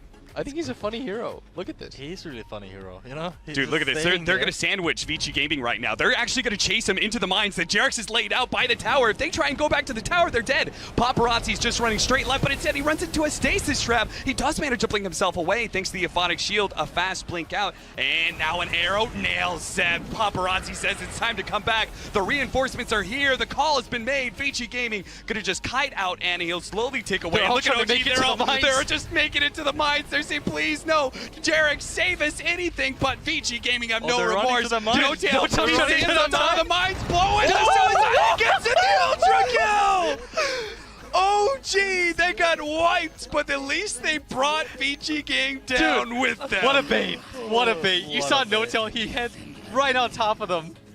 Jerax is now the highest level in the game, but can't leverage his newly acquired Aghanim Scepter to push, and the game slows down to a crawl. Despite the Dive's best efforts, the Radiant continues to get further and further ahead. Techies is doing his best to buy his team space, placing remote mines in various spots around the map. Interestingly, he puts a lot of effort into controlling lanes with the mines, always pushing the creep waves back before they get near any towers. Unfortunately, that's not how you win the game, that's how you delay losing. Additional farming time is not in OG's favor. Alchemist continues getting richer and richer and richer. Soon he has twice the net worth of the top Dire farmer. Vici Gaming decides to force the issue. I mean, maybe he was mining the bottom side first. Oh, we got the arrow on Anna. Anna taking a lot of damage. They don't want to overcommit. They're trying to get back to the mines. They're bring him into the mines. No Tail doesn't have a force staff or anything. I feel like this is kind of obvious as they do have the detection down. Tops is going to jump right in though. He does have the Wukong's command, gets it out before the unstable concoction, but that Paparazzi, he does so much damage. He's going to be pulled back into the Wukong's command though, and Thompson getting all of that life steal is actually healing up, same as Anna. They're both dead. They survived through all of those Mjolnir shots until Yang and Fade recommit with the freezing field. It's a good one. They do have the silence going out as well as the crush. Seb healing up inside of his river. Nice. He got him. He finally pulled him into the mines. He knew it was there They're too. going down to the bottom. They're going to another one. They're going to jump on top of Yang, who has the corrosive That's a haze, team so he wipe. just gets one shot. That's a team wipe for OG. This fight may seem like a big deal, because OG just team wiped their opponents. You have to keep in mind though, that a lot of that money landed on Techies. VG spends another 5 minutes farming up, and then I think my finishes the voiceover is game. a lot better in this Jirax video too. really put up a fight, I got a lot but better ultimately just wasn't by able to practicing, transform yeah. that into an active presence. Techies wasn't like most heroes. He couldn't just throw out a magic missile and an ultimate during a teamfight and be happy about his contribution. Techies required time. Time that became more and more scarce as Dota developed to be more about team fighting. Cinderin summed it up pretty nicely here. What's happening right now to me is the perfect showcase of Techies' biggest weakness, is if you're not set up, the hero sucks. Like, it's just bad. After the International 9, Techies received some nice buffs right away. Proximity mines now had 3 charges instead of a simple cooldown. This allowed for much greater efficiency when placing them. His Aghanim Scepter was also reworked to increase the cast range of all his mines instead of just his ultimates. Then a series of minor changes followed until 7.28, when Techies got an Aghanim's Shard that increased Blastov's cast range and made it stun in addition to its other effects. This was a very powerful effect and was made even stronger when they increased the stun AoE shortly after. Much more importantly, his level 25 talent was buffed from plus 251 damage to plus 252. This time it truly made Techies a powerful attacker, so much so that they even had to nerf his base attack speed from 100 to 90. I'm obviously lying again, except they did actually nerf his attack speed, and I have no idea why. I'm guessing for flavor reasons, but there was no sensible balanced justification. A few patches ago, Techies received a level 25 talent that gave his mines a tiny amount of movement speed. Unfortunately, at the time the movement speed bonus was too small to do anything with, which is why I hadn't brought it up. 7.25 tripled that movement speed bonus to 75, and now Techies could actually reasonably move his mines across the map. This was very silly and led to many Ancients being blown up out of nowhere and many teams traumatized by a horde of mines slowly approaching them. Was this used in competitive play? No, absolutely not, but it was still hilarious. Right before TI-10, Valve increased the tower damage of proximity mines and then unleashed Techies onto the tournament. For the third time, Techies went unpicked. Unbanned as well. This iteration of Techies wasn't working. The main problem was really conceptual. What exactly was his purpose? TI-5 Techies was good at applying pressure early, split pushing, making enemies terrified to move around the map because they might die instantly to a stack of landmines, and reinforcing his team while they are sieging. But the changes Valve implemented over the years took away nearly all of that. He could still apply some pressure early, but nowhere near as much, and any traditional support would do more damage in the long run, simply because they actually have attack damage that they can use to harass. Another of his strong suits, split pushing, was gone. Blastoff wasn't a reliable way to deny yourself. Limiting enemy movement was still possible, but nowhere near as much. Landmines could kill at any point in the game out of nowhere, which was terrifying. On the other hand, proximity mines would at most deal a lot of damage, but couldn't kill. If somebody bought a Hood of Defiance to get magic resistance and health regeneration, they wouldn't have to worry about them at all. The only thing Techies had left was reinforcing his team while sieging. Sadly, Dota as a whole had moved away from that. The game used to have a lot of fights around objectives. Now you had fights and took objectives afterwards. Your team didn't need reinforcement during a push, because you already killed the opponents. But you did need help getting those kills in the first place, and that's something Techies just couldn't do reliably. It was time for another rework. Techies had his stats normalized, meaning he actually had some attack damage now. Proximity mines replaced remote mines as his new ultimate. They had their numbers adjusted and now reduced affected enemies' magic resistance. The new proximity mines also regained the old property of landmines, where they dealt less damage if you were too far away. Remote mines were completely removed. Techies' new Q ability was Sticky Bomb. Sticky Bomb let Techies throw a projectile to a target location. If it landed near an enemy hero, it would stick to and slow them. After a few seconds, the Sticky Bomb would explode, dealing damage in an AoE and applying a short slow. This ability had a fairly low cooldown and reasonable mana cost. It was a spammable, easy to use spell. Stasis Trap was also completely removed. In its place, Techies gained Reactive Taser. Reactive Taser was a self buff that increased Techies' movement speed for a short while. If Techies was attacked during this period, he would apply a disarm to his attacker. At the end of the buff duration, Reactive Taser would explode, applying the disarm to any enemy in an AoE. His Aghanim Scepter was reworked to allow him to cast Reactive Taser on allies, and made it deal some damage with the explosion. This rework of the Aghanim Scepter also removed Minefield Sign from the game. However, Minefield Sign may never be touched without outrage, and the community complained loudly and aggressively about its removal. Valve immediately caved and added it back into the game as a purely cosmetic ability. This is the funniest thing that has ever happened in Dota. Blast-off could no longer be used to deny That yourself, people were so and mad about it being in the game in the As with first any place, rework, so they like the made it a following normal patches ability. included a lot Then of they minor removed it adjustments. because they get to remove normal abilities, right? And then people were Blast-off really mad had that it got self-damage removed, so they added it back in Usually as a 50% of cosmetic Techies' maximum ability. health at all levels. But now it went way to 20% of his current health. The ability also had its damage scaled down, That's the meaning it funniest was shit, much dude. more important to level up now. Reactive Taser was changed to include an offensive dispel on targets that attack into it.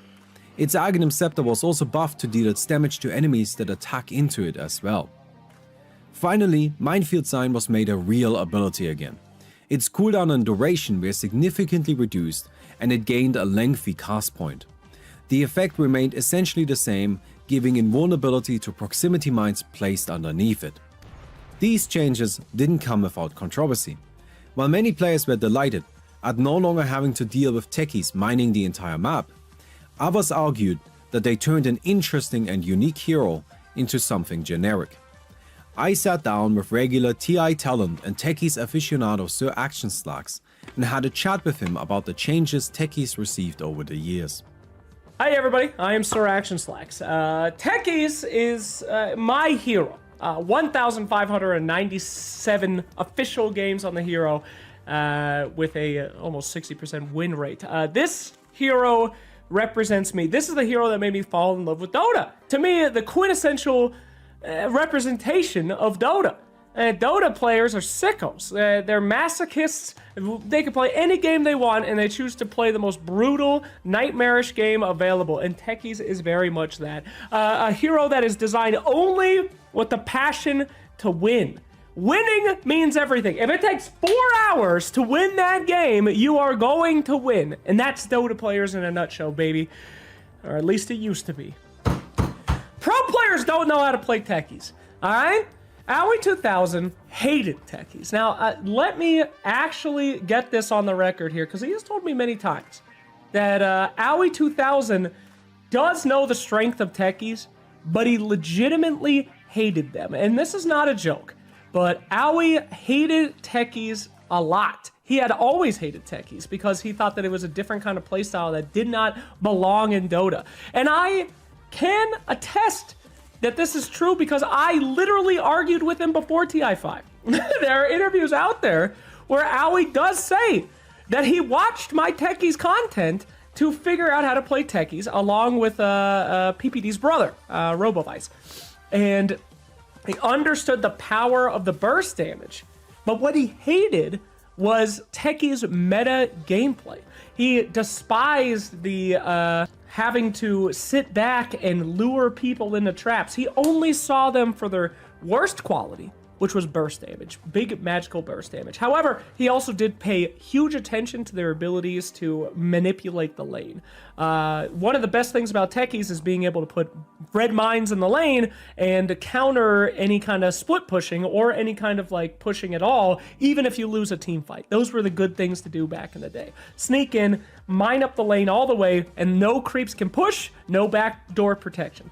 Owie took such advantage of massive burst damage in that TI from the explosions, and all he would do was put some mines in the lanes to prevent pushing. But he despised the hero in general. He's everything about the hero besides magical burst damage, he said was, inefficient, stupid, and just only for sickos. He didn't understand. And yet he was our leader. And that's such a dark thing for Techies players all around. We looked up to him. We said, Techies can be good. Look at this man. However, our leader, he was the Manchurian Techie, the Manchurian candidate. He went in there and he ruined it in a way that he said that he wanted to. He said he wanted to play Techies at TI so that it got deleted from the game. Absolutely detestable human being.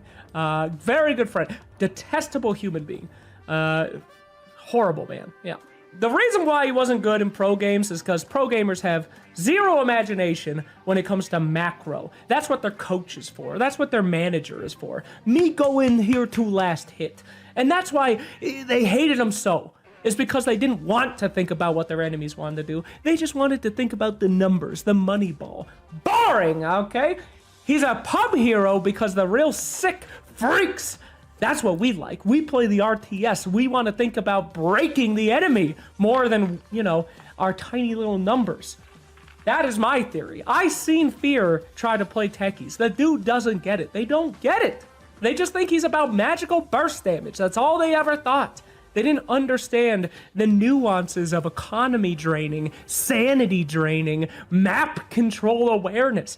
They just didn't understand, bro. Dota 2 is about finding something that is broken, that no one else knows is broken, and then showing the world.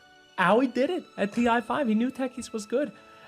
Just because Arteezy plays Razor in a pub, and then everyone else plays Razor in a pub, and then they go to TI, those guys all lose.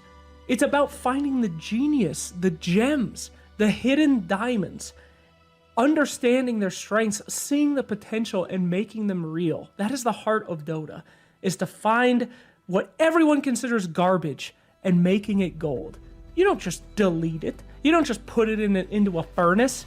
Yeah, sure. Techies was garbage since TI5 in competitive because I didn't want to learn how to play the hero. When's the last time you saw AA? It doesn't matter, right? He's garbage now, but he'll be good later when somebody has the knowledge. The problem was, my friend, is that only the smartest people could be good at Techies. Only the coaches, the managers. There's a reason why Owie 2000 was the one who spammed Techies, because he was the genius. He just won another TI as a coach, man. The guy thinks about Dota. He knows human psychology.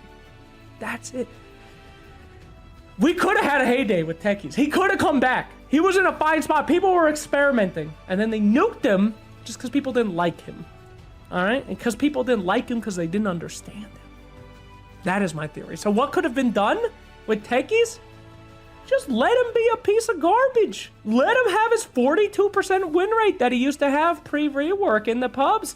Just let him exist, because the people that loved him, and we haven't loved anything since. The question remains, were these changes worth it? Did Techies see competitive play? No. Techies yet again went unpicked and unbanned for the entirety of the International 11. Even if we include the 360 qualifier games, Techies only got picked in 5 of them, and none of the teams that played him made it to the International. Techies is a weird one. His story starts out a huge success. Underrated, underestimated. He showed up to the International 5, and all of the few teams that took him seriously and practiced how to play him were rewarded for their efforts. Evil geniuses won because of it. He wasn't just good, he was terrifying. However, it seemed like Valve didn't like how the hero saw his success, and so they changed him. They changed him over and over again, and none of those iterations worked. Even though he technically saw play at tier 6 and 9, those games weren't the most sincere. 2 of them didn't matter, and the final one came from Wings. Techies may be one of the rare cases where all of the reworks did more harm than good. What remains are questions. What do we want from Techies? What do we expect of him? Unfortunately, I don't think Valve currently has a good answer. Now you might expect me to say that Techies is the worst Dota hero of all time. But I do believe that a good argument can be made for that. I disagree. Yes, he effectively only saw play at one tournament, but he crushed that tournament. He had a performance that most can only dream of. A performance so good that his overall win rate at the International is still the highest out of all Dota heroes. Other heroes may have been picked more often and they may have a more optimistic future. But at the very least, Techies had one tournament where all of us had our minds blown.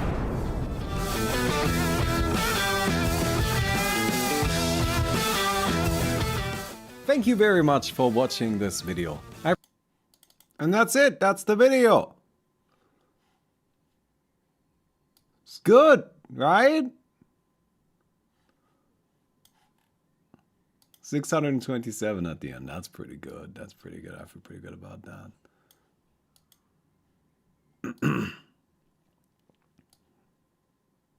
All right. I think it's pretty good.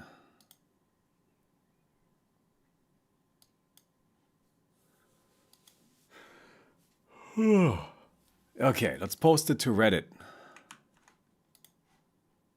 There we go, post it on Reddit. All right.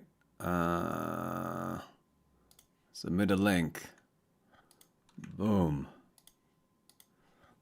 I think I'll just go the story of Techies again. All right, I think that's just what we do there. Choose a fair, it's a video about esports. Apply, do not send replies to my inbox. Don't you fucking dare. And okay, we have posted it on Reddit. Yeah. Cool. You can find it in the new section there. All right, that was good content. Yeah, wasn't it? I'm very happy about it. I'm not allowed to tell you to. I'm not allowed to just link you the Reddit post and get you to upload it that way. I can't do that. I'm not allowed to do that. You're gonna have to find it yourself. But yeah. Anyway. But the video should now be properly uploaded. Oh, 1.5 thousand views already. That's pretty good. Is that more or less than before?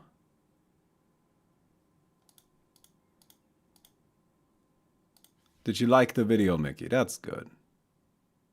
Oh, wait, oh, never mind. We're 2.2k already. Well, that's a good graph. Now, I know that that's kind of like some nonsense at this time. But, so that's a good graph. If it keeps going that way, we're happy.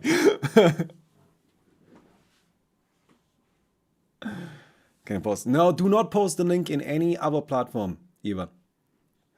If you so the way Reddit works is if you post a Reddit link somewhere else, they will say you're brigading the Reddit link, and they will say you're brigading, and then they will delete it. All right.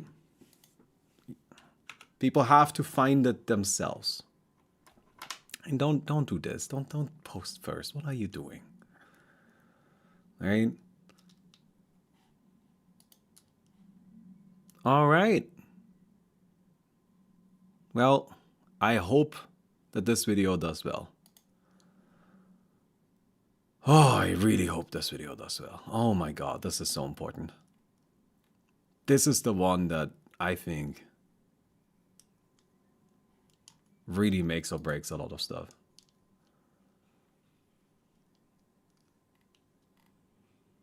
All right. But look at this. It's a channel now. It's no longer just one video. It's a channel now. And then after that, we do the Juggernaut video, which the Juggernaut is way better than the Techies video. And after that, we... Hello. I just want to know one thing. What?